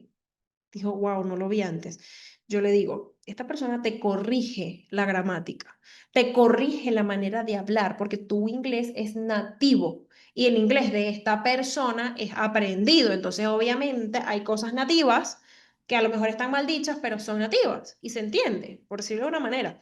Y la misma persona que te corrige tu idioma materno, tu idioma nativo, te está diciendo que no habla bien el idioma, que disculpes, que a lo mejor no se expresó bien. Eso no tiene sentido. Eso no tiene nada de sentido. Entonces, ¿por qué les digo esto? Porque les cuento esto porque tenemos que atajar esas historias en el momento, ¿sí? Esto fue en sesiones separadas, solo que cuando la persona me contó la parte de no, que me dijo esto y me dijo que no, que lo disculpara porque, o que la disculpara porque no hablaba bien el idioma, ah, no, estaba, ya va. Hoy no hablo bien el idioma y hace 3 semanas te estaba corrigiendo el idioma. Entonces no tiene sentido. Y lo peor es que tenía razón en la corrección que le estaba haciendo. Entonces realmente no tiene sentido. Por eso es tan importante ver qué es lo que está diciéndote la persona, cómo te lo está diciendo o cómo te lo está describiendo, ¿sí? Por eso es importantísimo tomar esas cosas en cuenta, ¿sí? La importancia de la identificación. Nombrar la distorsión reduce su poder y permite tomar distancia, facilitando la generación de pensamientos más realistas, ¿ok? Cuando tú identificas el pensamiento, la distorsión va a disminuir. Eso es práctica casi que automático, casi que es más automático que el pensamiento automático. Evaluar evidencia y alternativa, evidencias a favor, hechos que apoyan el pensamiento automático, por ejemplo, esta es la primera vez que no me responde, la evidencia en contra. He hablado bien con él en el pasado, o sea, no tengo ningún problema para pensar eso, el pensamiento alternativo es posible que esté ocupado, no necesariamente me está evitando. Y la nueva emoción y la conducta, me siento más tranquilo, decido preguntar si está todo bien. Es un proceso, ¿sí? Yo pongo 1, 2, 3 y 4 porque, bueno, es mejor así, es más fácil entenderlo de esa manera y aplicarlo de esa manera. Aplicar y mantener. Plan de práctica. Siempre tienes que proponerle al paciente el plan de práctica de 7 días, 6 días, lo más que puedas, ¿sí? Para que ese hábito se pueda consolidar y ese registro de pensamientos puedas modificarlo para lograr esa reestructuración cognitiva, ¿sí? Momento específico y una revisión diaria de esas distorsiones cognitivas, ¿ok? ¿Cuáles son los errores frecuentes? Los ejemplos de errores más comunes en el registro, por ejemplo, como escribir emociones sin pensamientos y buscar evidencia a medias. Tiene que ser completo, ¿sí? Tiene que llenar, es como que si estuvieran en una prueba, tiene que llenar cada uno de los renglones de manera cronológica. No vas a llenar primero la emoción y después el pensamiento y después el sentimiento. No, eso va cronológicamente, ¿sí? Ajustes recomendados. Sugerencias para corregir errores, como usar frases completas y asignar porcentajes a la evidencia. A esto me refiero cuando yo les hablaba de que es bueno colocar porcentajes, colocar números, colocar emojis, lo que sea, para ayudar a esa, o sea, para que tenga más peso, ¿sí? Esa evidencia, para que tenga más evidencia de mejoría o de transformación o de identificación. El objetivo es entrenar la flexibilidad del pensamiento, ¿sí? Cuando el pensamiento empieza a ser flexible, a la persona se le hace más fácil identificar el pensamiento y modificarlo, ¿sí? Para poder, como que en un futuro ayudarse, ¿sí? Siempre todo lo que tú aprendes en terapia es para tu futuro, no es nada más para que lo apliques en el día, sino para el futuro, ¿sí? El cierre transformador, de registro a nueva vida, ¿sí? El registro de pensamientos convierte esas emociones intensas y fuertes en datos que tú puedes manejar, que puedes controlar, ¿sí? Puedes mejorar ese bienestar emocional durante todo el proceso que estuviste llevando ese registro, ¿sí? Entonces siempre tienes que hacer que el paciente se comprometa a llevar esos registros, ¿sí? Observar cómo las reacciones emocionales y conductuales en el paciente van cambiando, que tú no puedes comparar algo que tú no hiciste, tú no puedes comparar, por ejemplo, es como que tú te hagas un examen médico y te salgan los triglicéridos altos. Ah, bueno, cuando tú haces tu dieta, haces todo lo que te mandan, te tienes que repetir el examen y con qué lo vas a comparar con el primero que te hiciste, ¿sí? Por eso es que cuando las personas se hacen exámenes de sangre y comen sano durante un día o el día anterior, es trampa. Es trampa porque no es algo que haces todos los días, entonces estás haciendo trampa. Igualito funciona aquí, ¿sí? Si tú no logras, si tú no tienes algo para comparar tu mejoría, ¿cómo vas a saber que estás mejorando? ¿Cómo vas a ser consciente de que estás mejorando? Quizás tú te sientes mejor, pero necesitas crear esa conciencia, ¿sí? Desentraña tu mente con el debate socrático. ¿Qué conocen, qué han leído, qué han visto sobre el debate socrático? A ver, ¿qué me pueden decir de eso? ¿Qué conocen del debate socrático? ¿Qué han visto? ¿Qué han leído? No sé, ¿qué conocen? ¿Qué les ha dicho ChatGPT? A ver, ¿qué consideran? No todos al mismo tiempo, por favor, que lanzan el chat. ¿Qué han escuchado? ¿Qué les dice, pues? ¿Qué les dice a ustedes debate socrático? ¿Qué les dice? ¿Qué les llama la atención del debate socrático? ¿O qué opinan ustedes que puede ser el debate socrático? No sé si alguna vez habían escuchado sobre el debate socrático, porque no es muy conocido, no es muy hablado, no lo hablan mucho. A ver, ya le vamos a dar. Aquí puede Mm, hablar, señor mm. Fernando. Gracias, maestra.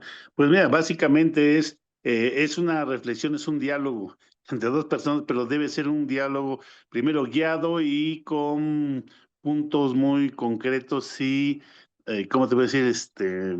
Sólidos, pues no puede ser Ujú. así.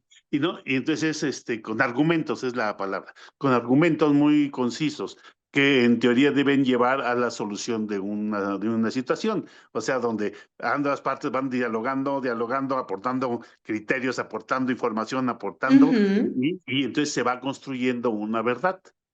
Exactamente, ese es el debate socrático, porque el hecho de que se llame debate, gracias por tu aporte. Muchas gracias por tu aporte. Creo que es la primera vez que hablan en el diplomado de TCC, porque siempre escriben. Pero sí, es muy cierto, no es lo mismo debatir, porque sí, que debatir de una manera socrática, ¿sí? Es muy importante entender la diferencia, igual eso lo tenemos a continuación.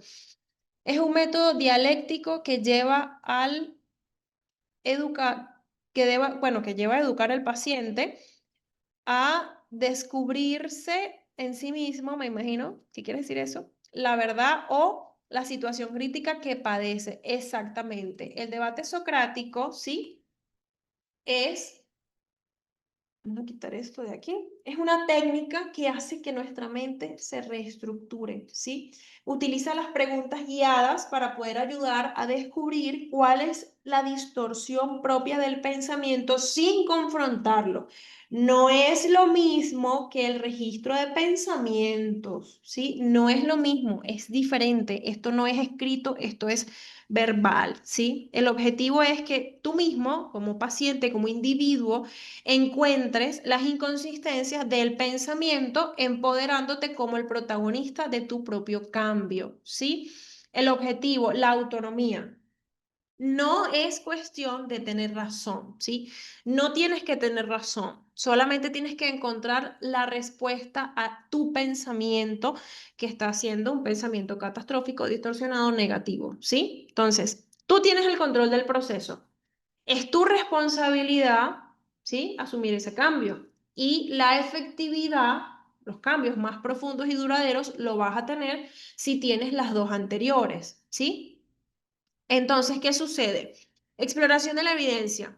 Las preguntas clave, bueno, obviamente hay muchas más, pero yo siempre coloco con las más importantes, por decirlo de una manera.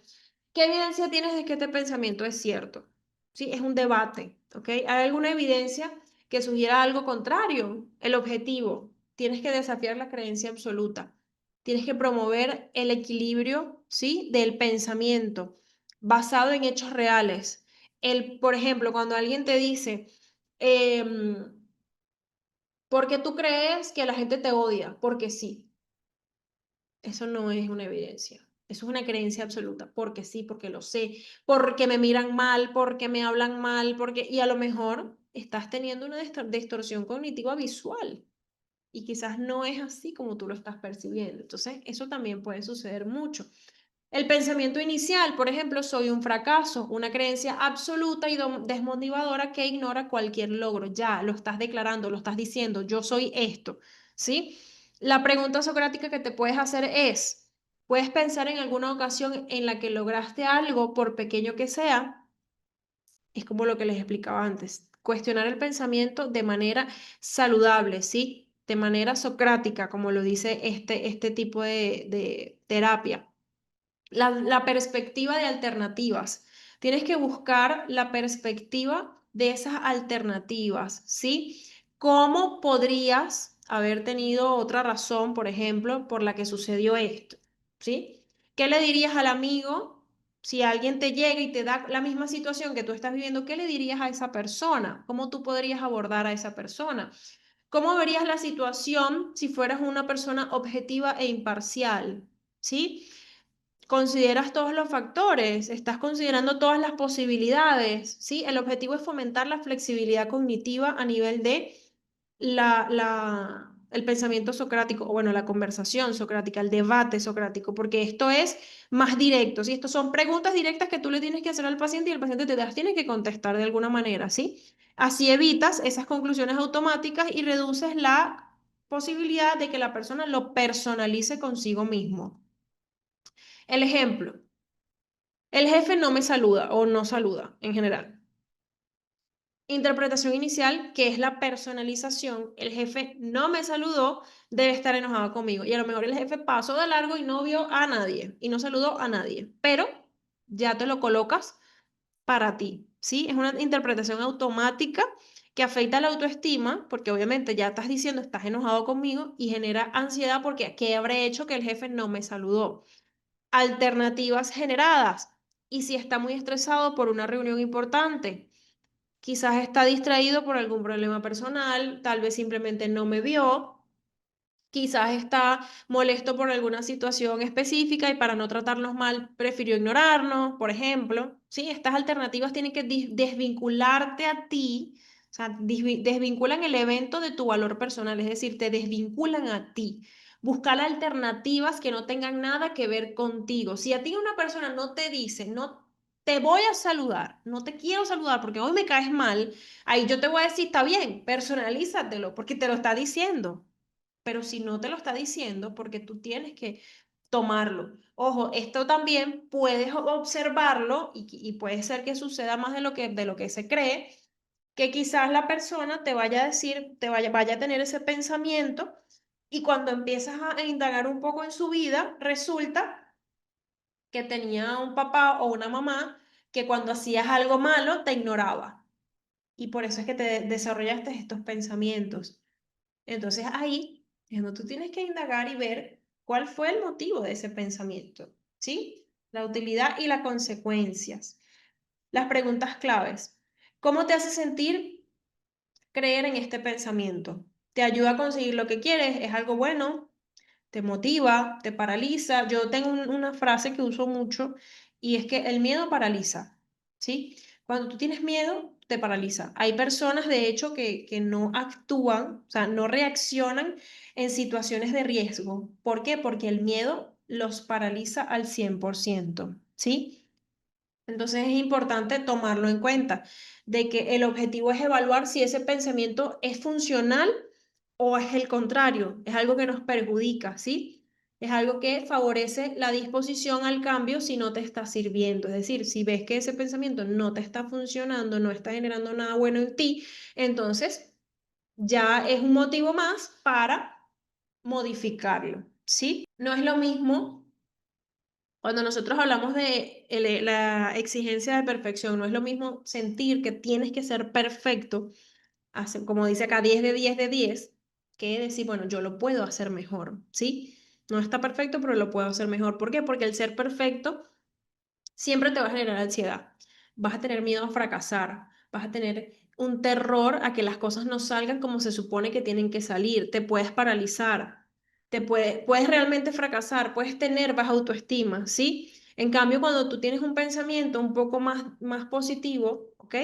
Más realista, es bueno, yo puedo hacerlo mejor.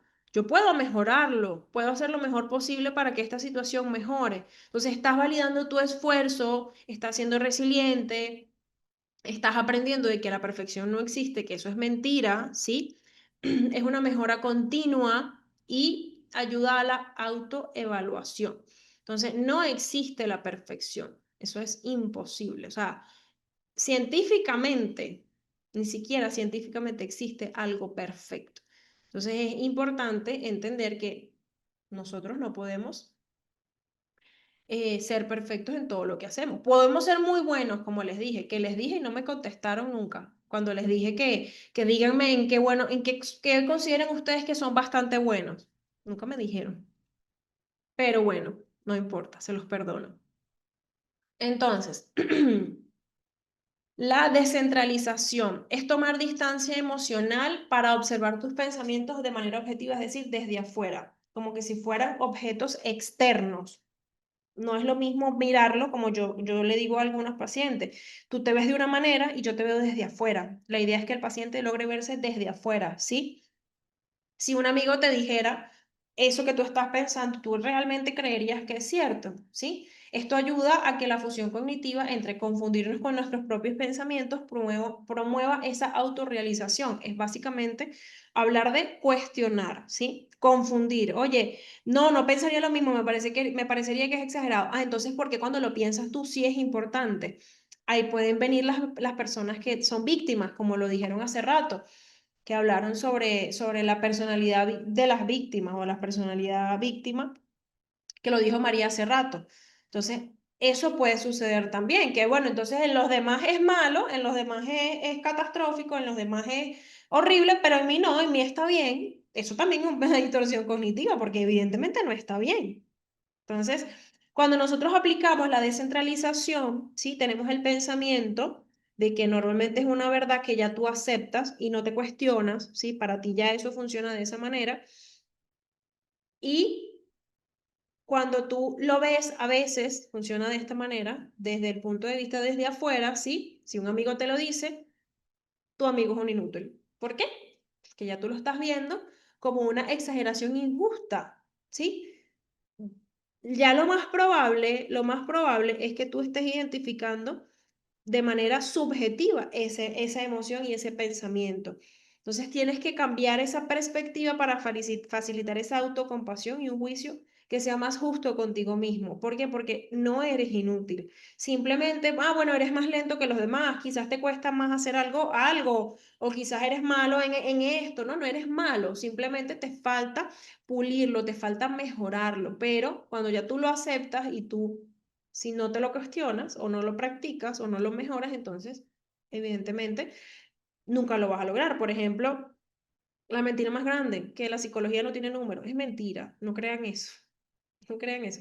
Que la psicología no tiene número, eso es mentira. Imagínense ustedes, conmigo estudiaron muchas personas que decían, no, yo quise estudiar psicología porque yo soy malo en los números, soy mejor en la parte teórica. Y son personas que se graduaron y son excelentes profesionales. ¿Por qué?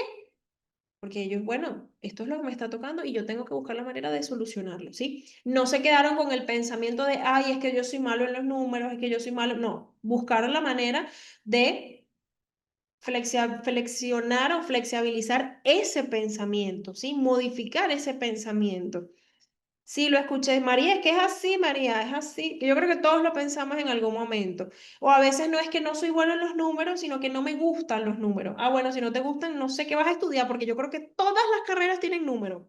Y eso de que la psicología no tiene números, mire, yo creo que es la mentira más grande del mundo, porque nosotros vemos números hasta en la tesis. Nuestra tesis, normalmente, cuando son investigaciones, normalmente es cuantificable, así que eso tiene números por todos lados. Diferencias clave entre discutir y debate socrático. La discusión, ¿sí? Es imponer la razón. Yo sé más que tú, generas resistencia y defensa, y el terapeuta es el experto. Tampoco funciona de esa manera, ojalá, pero tampoco funciona de esa manera. El debate socrático habla de la parte de la curiosidad, ¿sí? De el no saber, de que el paciente es el protagonista, de que fomentas ese descubrimiento personal, de que el terapeuta no es el experto, sino la guía, ¿sí? Yo siempre les digo a mis pacientes y a mis alumnos, el terapeuta no es el experto, lo mejor del mundo, no, es tu guía, es tu compañero o tu compañera. De hecho, yo a veces le digo a mis pacientes, ve esto como un acompañamiento psicológico, ¿sí? Yo ofrezco un acompañamiento psicológico mientras tú adelantas en tu proceso, mientras tú mejoras tu vida. Se podría decir que es un acompañamiento psicológico cuando trabajamos con la TCC y con las técnicas de la TCC. El poder del autodescubrimiento. Cuando tú mismo descubres esas respuestas del cambio, ¿sí? De que el cambio es más profundo y duradero, esto genera un enfoque diferente, ¿sí? Tienes mayor responsabilidad.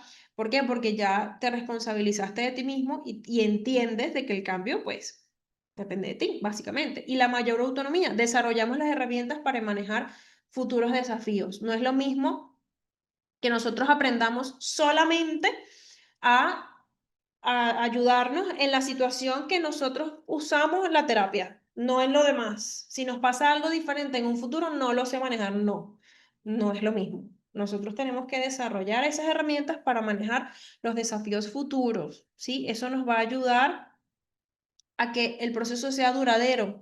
Si el proceso no es duradero, entonces no podemos utilizarlo de manera continua. Activa tu mente, placer, logro y valentía. Los principios de la activación.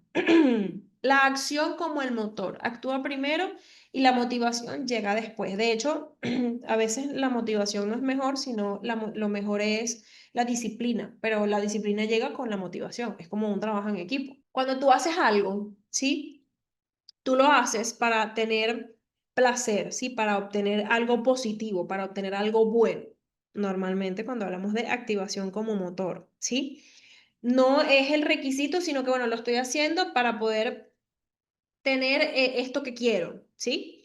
No esperar, ¿sí? No esperar a sentirse motivado, sino actuar de manera como que objetiva para que tengas la motivación. Es como que la acción, actúas en algo y poco a poco vas teniendo esa motivación. Por ejemplo, la gente que, bueno, me voy a inscribir en el gimnasio, me inscribí. Perfecto. Y después consigo la motivación o genero la motivación para ir todos los días al gimnasio, ¿sí? Por ejemplo, este enfoque rompe mucho lo que es el ciclo de inactividad para las personas que sufren depresión. tienes que romper el ciclo, ¿sí? La depresión hace, es un ejemplo, hace que crees un círculo vicioso de inactividad, baja autoestima, o sea, tienes un aplanamiento afectivo, estás así todo el tiempo, decaído. Entonces, básicamente esa acción hace que nos motivemos y ayuda a romper el ciclo, por ejemplo, en la depresión, ¿sí? La activación conductual interrumpe el ciclo de inactividad, ¿sí? Por pequeñas actividades que pueden ayudarte a mejorar ese proceso en el que tú estás lidiando, ¿sí? Ayuda a mejorar el estado de ánimo y ayuda también a sentir que tienes el control de tu vida, porque a veces las personas que tienen, por ejemplo, depresión, sienten que ya su vida no les pertenece, de cierta manera. Eso pasa mucho, ¿sí? Entonces, esos pequeños pasos que son grandísimos, porque realmente no son nada pequeños, son bastante grandes, ¿sí? Comienza con las acciones sencillas, es como yo les digo a mis pacientes, ponte metas cortas y después de que logres esas metas cortas es que tú vas a empezar a lograr las metas largas, ¿sí? Porque las pequeñas victorias generan un momento que te ayuda a, bueno, mira, logré esto, entonces puedo lograr algo mejor, puedo lograr un poco más. Entonces la clave es, primero, la repetición y la consistencia, ¿sí? Tienes que ser repetitivo y tienes que ser constante, no en la intensidad de la actividad, es decir, no me refiero a que tú vayas al gimnasio, ¿verdad? Y hoy levantes 50 kilos y mañana levantes 200. No, me refiero a que levantes 50 kilos durante 2 meses, por ejemplo, ¿sí? No es la intensidad de la actividad, sino la repetición y la insistencia, ¿sí? Como dice el dicho, insistir, persistir y nunca desistir. Así funciona esta parte del proceso, ¿sí? Registra la actividad y descubre tu patrón. El diario de actividades, esto yo lo he hecho con muchos pacientes y es cuando por ejemplo, yo lo hago con Excel porque me gusta más, me parece más organizado, o las personas lo hacen a mano también. Llevar un registro diario de las actividades, ¿sí? Cómo estas impactan en tu estado de ánimo, si las logras hacer o no las logras hacer, ¿ok? Ver qué tanto te gustó, cómo te sientes después de esa actividad, ¿ok? Y así puedes ayudarte a ti mismo a comprender ciertos comportamientos que, oye, mira, esto me genera bienestar, lo voy a repetir más seguido, ¿sí?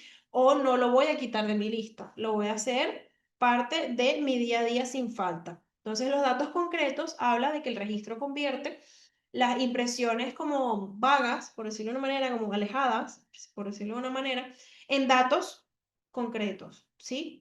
Al ver que hay actividades que te están dando un impacto positivo, ¿sí?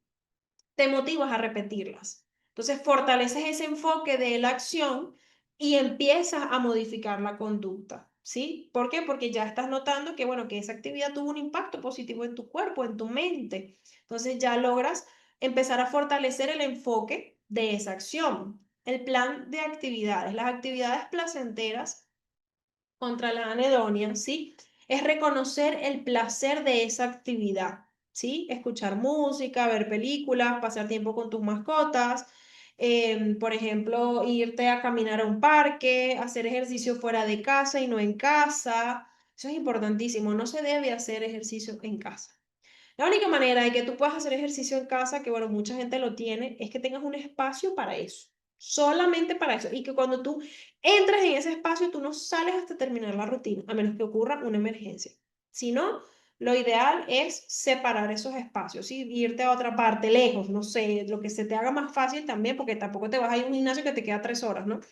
Pero que sea fácil para que no te autosabotees, pero tampoco que sea tan fácil como para que estés ahí y digas, ay, bueno, mañana sigo porque me dio flojera. O, ay, no, hoy no voy a hacer ejercicio porque me dio flojera. No es lo mismo, ¿sí?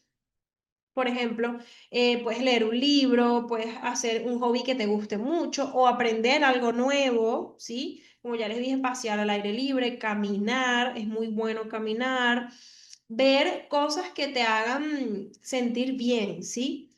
Que a pesar de que estás triste o de que estás deprimido o que estás pasando por una situación difícil, todavía hay como que una lucecita, ¿sí? Al final de todo este proceso triste y demandante. Entonces hay momentos que puedes disfrutar. La importancia de la repetición. La repetición te ayuda a conectar con ese placer que te da esa actividad, ¿sí? Cuando tú realizas una actividad placentera de manera regular, siempre, todos los días, por ejemplo, o por lo menos de lunes a viernes, o interdiario también funciona, el cerebro se reentrena, ¿sí? ¿Por qué? Porque el cerebro, nosotros somos seres de hábitos, ¿sí? Si nosotros no tenemos un hábito, si nosotros no tenemos rutina, si nosotros no tenemos algo que hacer cada día, nos vamos a sentir inútiles, nos vamos a sentir insatisfechos, nos vamos a deprimir. ¿Por qué? Porque somos personas que necesitamos hacer todos los días algo. Mira, así sea que trabajes medio tiempo, así sea que hagas algo por tu vida todos los días, así sea algo pequeño, ¿sí? Eso hace que reentrenes a tu cerebro y puedas sentirte mejor. Si haces las cosas porque las tienes que hacer y ya, porque se supone que te dijeron que era recomendable, entonces realmente no vas a poder salir adelante, te va a costar mucho. Entonces, esos pequeños pasos, como les digo, tienen que empezar por cosas breves, por cosas sencillas. No tienes que dedicarle 20 horas al día, puedes dedicarle 1 o 2 horas al día, minutos incluso, pero hacerlo de manera consistente, hacerlo de manera diaria para que tú puedas ver, hagas insight, ¿sí? Hagas ese insight, hagas esa conciencia de que, mira, sí puedo, ¿sí? Logro y autoestima. Las actividades de dominio, como por lo menos ordenar la habitación, hay personas que no entienden la importancia de mantener un orden, de mantener, hay gente que dice, no, es que yo veo orden en mi desorden. No es lo mismo, ¿sí? Necesitamos mantener un orden porque de hecho hay personas que para poder ordenar su mente, primero tienen que ordenar su entorno, ¿sí? Si tienen un entorno desordenado, se desestructuran. Y no hablo de las personas top, hablo de las personas comunes y corrientes, ¿sí? Termina las cosas que tengas pendientes. No dejes cosas pendientes, tienes que hacer que todo vaya a su lugar. ¿Tienes una deuda? Paga la deuda o empieza a pagar la deuda. ¿Quieres estudiar algo? Ve qué curso te gusta o qué carrera te gusta. O sea, tienes que poner como que tu vida en orden, por decirlo de una manera, ¿sí? Entonces, esto va a ayudar a que la autoestima vaya creciendo y que esa desesperanza vaya disminuyéndose, ¿sí? ¿Por qué? Porque demuestras que puede ser efectivo y que puede ser productivo, porque las personas necesitan sentirse productivas, necesitan sentirse útiles, ¿sí? El calendario semanal de pasos pequeños. Planificación proactiva. Es muy bueno hacer un calendario semanal de todas las actividades diarias que tienes que hacer.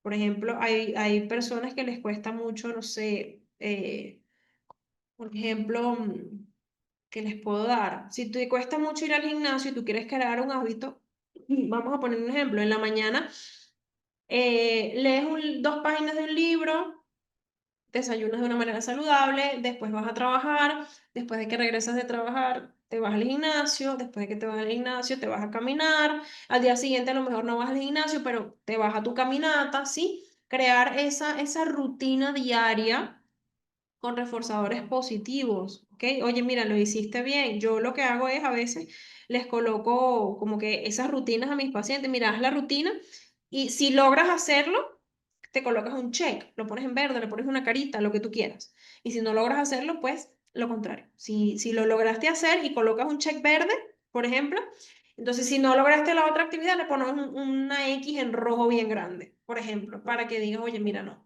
ya va. Tengo que ayudarme a mí mismo para poder lograr esto. Entonces siempre es muy bueno, como les dije hace rato, pasos pequeñas, metas a corto plazo para lograr las metas a largo plazo, ¿sí? Algo que te haga generar placer, que te ayude, que tú puedas controlar, que sea de manera consistente, ¿sí? Entonces es muy importante para el cambio. La exposición gradual es una que me han preguntado mucho. De hecho, en los diplomados anteriores me preguntaban, ¿cuándo vas a hablar de la exposición gradual a profundidad?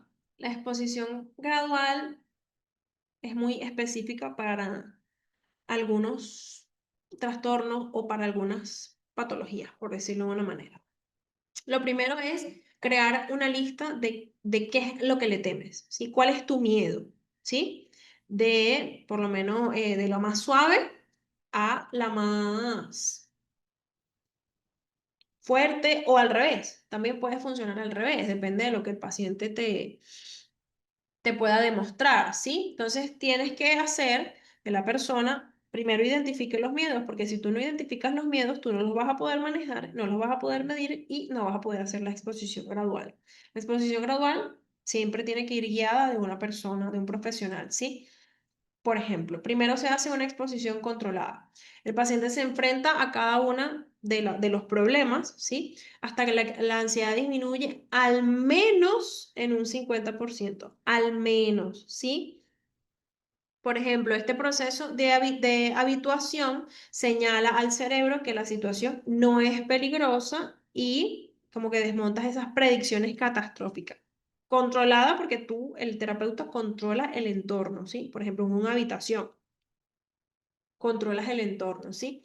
La tolerancia a la ansiedad. Al enfrentarse a situaciones temidas de manera gradual, o sea, poco a poco, el paciente aprende a tolerar mejor. ¿Por qué? Porque no lo está haciendo de golpe, sino que lo está haciendo poco a poco, ¿sí? No está evitando tampoco la situación, sino que lo está haciendo de manera continua, ¿sí? De manera progresiva, como dice la palabra, exposición gradual, de manera gradual. Entonces aumenta la confianza en el individuo, ¿sí? Y ayuda a que el proceso pues vaya avanzando y no se estanque.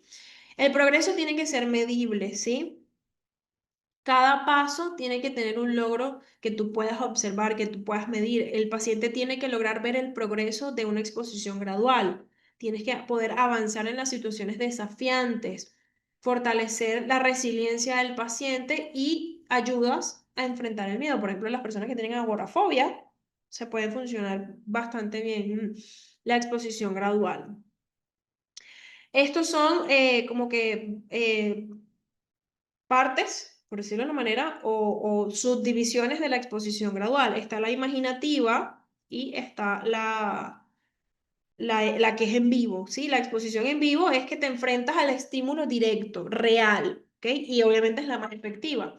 Y la exposición que imaginas es cuando por ejemplo, no puedes hacer que la exposición gradual sea en vivo, ¿ok? Entonces lo que haces es, imaginas la exposición, ¿sí? Haces que la persona, que el individuo, mediante una imaginación guiada, ¿sí? Haces que la persona imagine esa situación de manera vívida para que pueda ser un poco más útil hacerlo cada vez más. Hay personas que cuando las fobias son muy fuertes, primero se hace una exposición imaginada y después se hace una exposición en vivo para no someter al paciente a algo que no pueda controlar, porque si la persona no lo puede controlar, imagínense ustedes, eso va a ser un desastre. La persona se va a desestructurar al 100%. Preparación para el encuentro real. Como les acabo de explicar, la exposición imaginada permite que te prepares, ¿sí? Para poder llegar a ese encuentro, a ese estímulo. No es tan fuerte o tan potente, como dice acá, como la exposición en vivo, pero ayuda a fortalecer esa tolerancia, construyes la confianza en la persona y puedes proseguir con la exposición en vivo, ¿sí? Siempre tienes que hacerlo poco a poco, de manera gradual, no todos funcionan de la misma manera y no todos tienen el mismo miedo, eso también es importante mencionarlo. Prevención a las respuestas. Ok, evita la compulsión y la tolerancia a la ansiedad. O sea, toleras la ansiedad al evitar esa compulsión. La prevención de respuesta. Por ejemplo, en las personas que tienen TOC, ¿sí? Trastorno obsesivo compulsivo, la exposición se combina con la prevención de la respuesta. El paciente se expone a un disparador y se impide realizar la compulsión aprendiendo a tolerar la ansiedad sin recurrir a rituales. Por ejemplo, si yo tengo bueno, el ejemplo. Si yo tengo acá, no sé, esto llega hasta aquí, los botones llegan hasta aquí arriba. Yo tengo acá esto, ¿verdad? La exposición gradual para una persona con TOC es eso, hacerlo así. O sea, no abrigar, no abrocharlo hasta arriba, sino quitar uno o dos botones, ¿sí? Entonces eso hace que no complazcas esa compulsión, ¿sí? Y la ansiedad se va a sentir así como en el cuerpo, porque las personas TOC sienten como que esa ansiedad, esa incomodidad en el cuerpo increíble, que lo puedes incluso hasta observar. y aprendes a tolerar esa ansiedad sin la necesidad de hacer el ritual, ¿sí? El refuerzo de la tolerancia. Al prevenir la respuesta, o sea, al exponerte gradualmente a complacer las compulsiones, ¿sí? El paciente aprende a tolerar la ansiedad sin que piense o que sin que ocurra o tema alguna catástrofe, ¿sí? Entonces, ¿qué es lo que hace esto? Debilita esa asociación entre el estímulo y la compulsión y fortalece la confianza y la capacidad del individuo. Entonces, una cosa disminuye y la otra aumenta. En este caso disminuye la ansiedad y aumenta la confianza en la capacidad de la persona. Por ejemplo, si el paciente tiene una compulsión de lavarse las manos, se le pide tocar algo que considere sucio y luego evitar lavarse las manos. La ansiedad disminuirá con el tiempo, demostrando que la compulsión no es necesaria. ¿Qué pasa con las personas TOC? Que las personas TOC primero le tienen miedo a los gérmenes, ¿sí? Segundo, ellos tienen un impulso, ¿sí? Lavarse las manos es el mejor ejemplo en los TOC porque sí lo hacen 24/7 al 100%, pero tienes que entender, ¿sí? Que el hecho de que no te laves las manos no te va a pasar algo malo. Las personas que tienen TOC, por ejemplo, ya que estamos usando el ejemplo de las personas con TOC, tienden a pensar que si no hacen ese ritual, ¿sí? Esa compulsión, si no cumplen con esa compulsión, tienden a pensar que algo malo puede salir. ¿Por qué? Porque, bueno, no hice lo que siempre hago, entonces algo malo puede suceder. Ese también es el problema de las personas con TOC. Espero que no pase nada malo mientras no hace la compulsión. Sería trágico. Ay, ¿tú te imaginas? Tragicómico. Me recordaste una paciente que dice tristura, que es una mezcla entre tristeza y amargura. Tragicómico. Eso puede suceder también. La cuestión es que las personas piensan que, o sea, en el TOC el pensamiento es tan catastrófico que es a veces hasta inhumanamente posible. Es increíble, pero sí, ¿por qué no? Mira, María, puede suceder. Todo puede suceder en la vida. No podemos decir que no, porque sí, todo puede suceder. La repetición y la consolidación. La exposición más la prevención debe repetirse en múltiples sesiones para consolidar el aprendizaje y así esta persona pueda aplicarlo en su día a día. ¿Sí?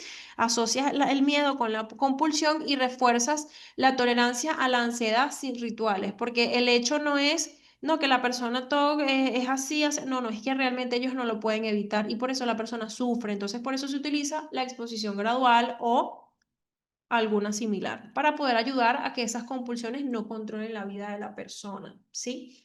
La consolidación del aprendizaje. Siempre es muy importante repetir. Sí, repetir es esencial para fortalecer el aprendizaje de cada una de las sesiones de exposición, de prevención, la respuesta que tiene la persona al miedo y a la compulsión, reforzar la capacidad, tolerar la ansiedad sin recurrir a esos comportamientos compulsivos. Es decir, la idea no es que complazcas el comportamiento compulsivo, sino que logres tolerar la ansiedad que te genera no poder hacerlo. ¿Sí? Refuerzo y seguimiento como ya hemos dicho, en todos los procesos, ¿sí? ¿Cómo se los explico en otro ejemplo diferente? A ver, en todos los procesos de la TCC siempre se va a ver, o bueno, vamos a decir en la mayoría, porque a lo mejor crearán otros y entonces ya mi opinión pues no funcionaría, ¿no? Pero, este, si te das cuenta, si se dan cuenta, si conectamos cosas, nosotros vemos que todos tienen el registro, el registro de seguimiento, los ajustes. ¿Por qué? Porque tenemos que tener ese registro. Si nosotros no tenemos ese registro, ¿cómo nosotros vamos a saber que funciona? Entonces, por ejemplo, recompensas positivas, premiarse tras completar el paso a la exposición gradual, ¿sí? Como por ejemplo, hacer algo que te guste, tomarte un café favorito, porque te estás premiando, ¿sí? Para que esa conducta empieces a verla de manera positiva, porque te estás premiando de manera positiva. Entonces, refuerzas la conducta y el esfuerzo que tú estás haciendo empieza a dar resultados agradables, ¿sí? Como una motivación sostenida. El refuerzo positivo hace que la probabilidad de la conducta buena se repita, ¿sí? Asocias el esfuerzo a la recompensa inmediata positiva y el paciente se va a mantener motivado porque automáticamente ya su mente va a pensar, bueno, estoy haciendo algo y voy a recibir una recompensa de mí mismo, básicamente, o incluso de mi terapeuta, por ejemplo, cuando tú felicitas al paciente, eso también hace que el paciente se sienta bastante bien, ¿sí? Esas pequeñas victorias, tienes que tener recompensas, celebrar cada logro, ¿sí? Fortalecer la confianza, esa sensación de control, esto es importantísimo para mantener la motivación en el proceso del paciente, ¿sí? Puede ser a veces desafiante, a veces puede ser lento, puede ser difícil, pero pequeño es mejor que nada, ¿sí? No importa si las victorias son cortas, lo importante es que logremos tenerlas, ¿sí? Eso es lo importante. Integración y cierre. Combina la activación y la exposición. Por ejemplo, integración de técnicas es cuando usamos varias técnicas, ¿sí? Las actividades de placer y dominio pueden usarse como recompensa tras una sesión de exposición. Por ejemplo, cuando tú tienes una motivación bastante alta, ¿sí? Y tienes un equilibrio en el esfuerzo de no complacer ese pensamiento ansioso o esa situación de que te generaba miedo, ¿sí? Ya poco a poco vas a empezar a tener o a ver esas experiencias positivas, ¿sí? Ese fortalecimiento del proceso terapéutico, vas a poder notar mejorías cada vez más. Tienes que celebrar cada uno de los logros, ¿sí? Es importantísimo que celebres cada uno de los logros, que reconozcas los avances, la confianza y la resiliencia, la rutina cura, ¿sí? Acción como medicamento, hazlo, no lo dejes de hacer. Así sea pequeño, lo haces, confía en tu proceso, celebra tu proceso, celebra el paso que deja, aunque sea corto, así te lleve mucho tiempo, no importa, no importa, un paso es un paso, ¿sí?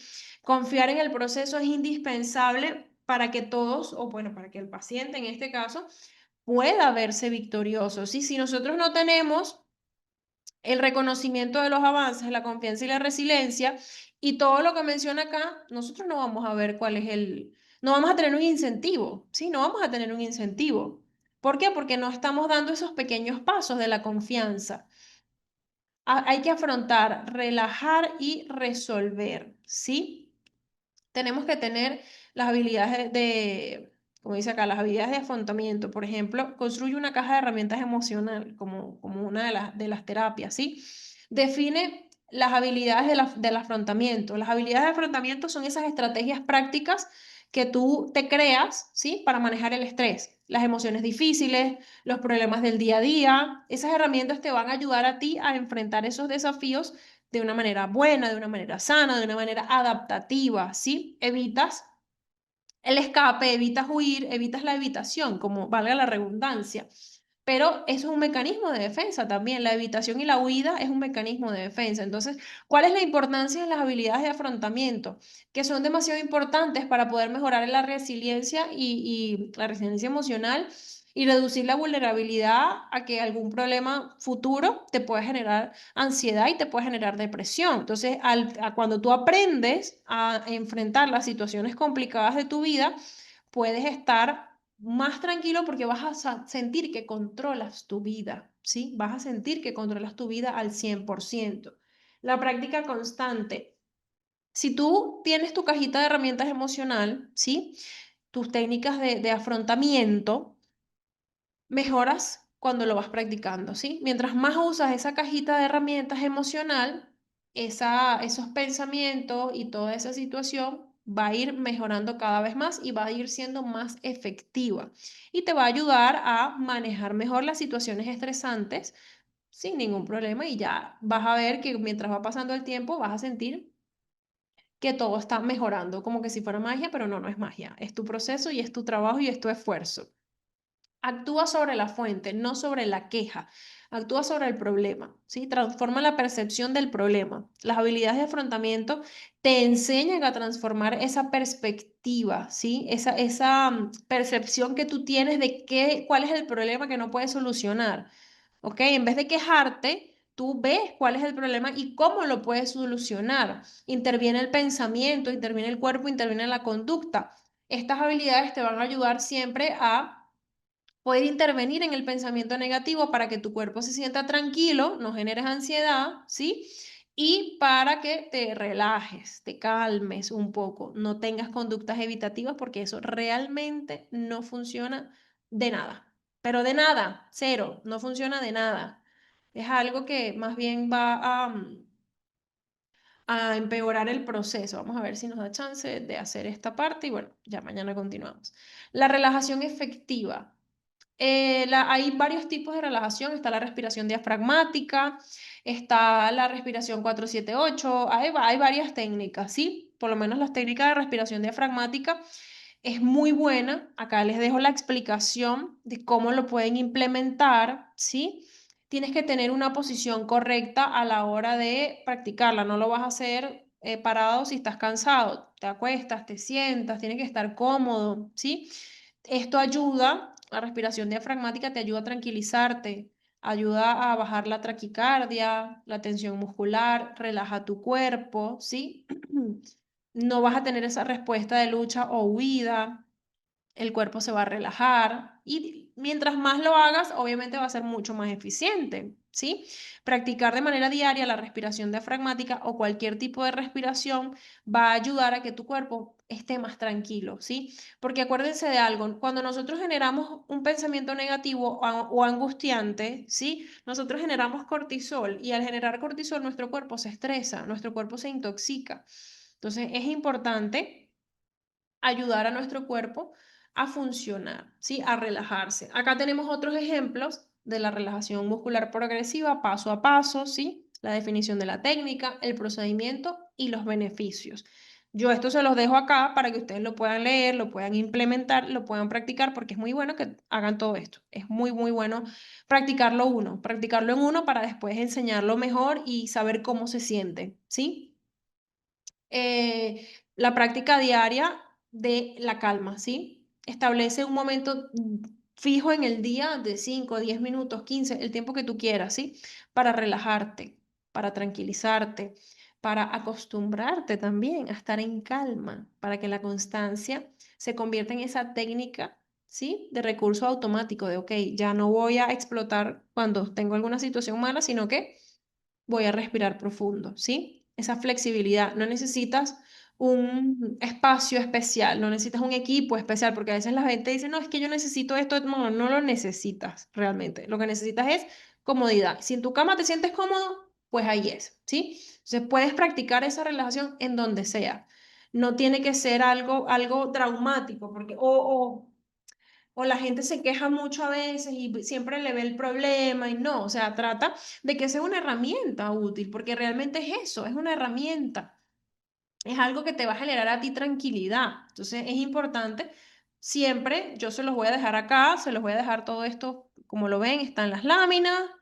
Cuando lo tengo, yo esto lo voy a, ya cargué, por cierto, el de el módulo 1 ya está cargado, ¿sí? En la nube. Ya nos queda cuando terminemos el módulo 2 lo monto y cuando terminemos el módulo 3 lo monto. Pero todo esto lo van a tener, ¿sí? Todo esto lo van a tener cuando quieran, van a descargar y lo tienen ya en su guía, ¿sí? Entonces, bueno, nos vemos el día de mañana a la misma hora. Mañana nos faltaría, bueno, la clase de mañana, jueves y viernes. Tenemos 2 días de clase más, jueves y viernes, ¿sí? A la misma hora. Así que bueno, los espero. Cualquier cosita, cualquier pregunta, cualquier duda. Todavía me han preguntado sobre la certificación. Tienen que escribirle a Yeli, ¿sí? Las personas que se quieran certificar y quieran toda la información tienen que escribirle a Yeli porque ella es la que maneja esa parte, ¿sí? Así que cualquier cosita, bueno, tienen mi número. Si les queda alguna duda, pues me mandan un mensajito y yo con mucho gusto se los contesto, ¿sí? Así que sin más que agregar, chicos, nos vemos el día de mañana, los espero. Como siempre, gracias por venir, gracias por intervenir, por escribir, por hablar. De verdad que es muy valorado por nosotros, de verdad que sí, lo aprecio mucho y bueno, nos vemos el día de mañana, que tengan una bonita noche hoy y que tengan un bonito día mañana y cuídense mucho. Que estén muy bien, que tengan feliz noche. Chao, señor Fernando. El que me da la cara, porque nadie me da la cara. Todo el mundo tiene las cámaras apagadas. Que estén muy bien. Les mando un abrazo grandísimo. Nos vemos mañana. Cuídense mucho.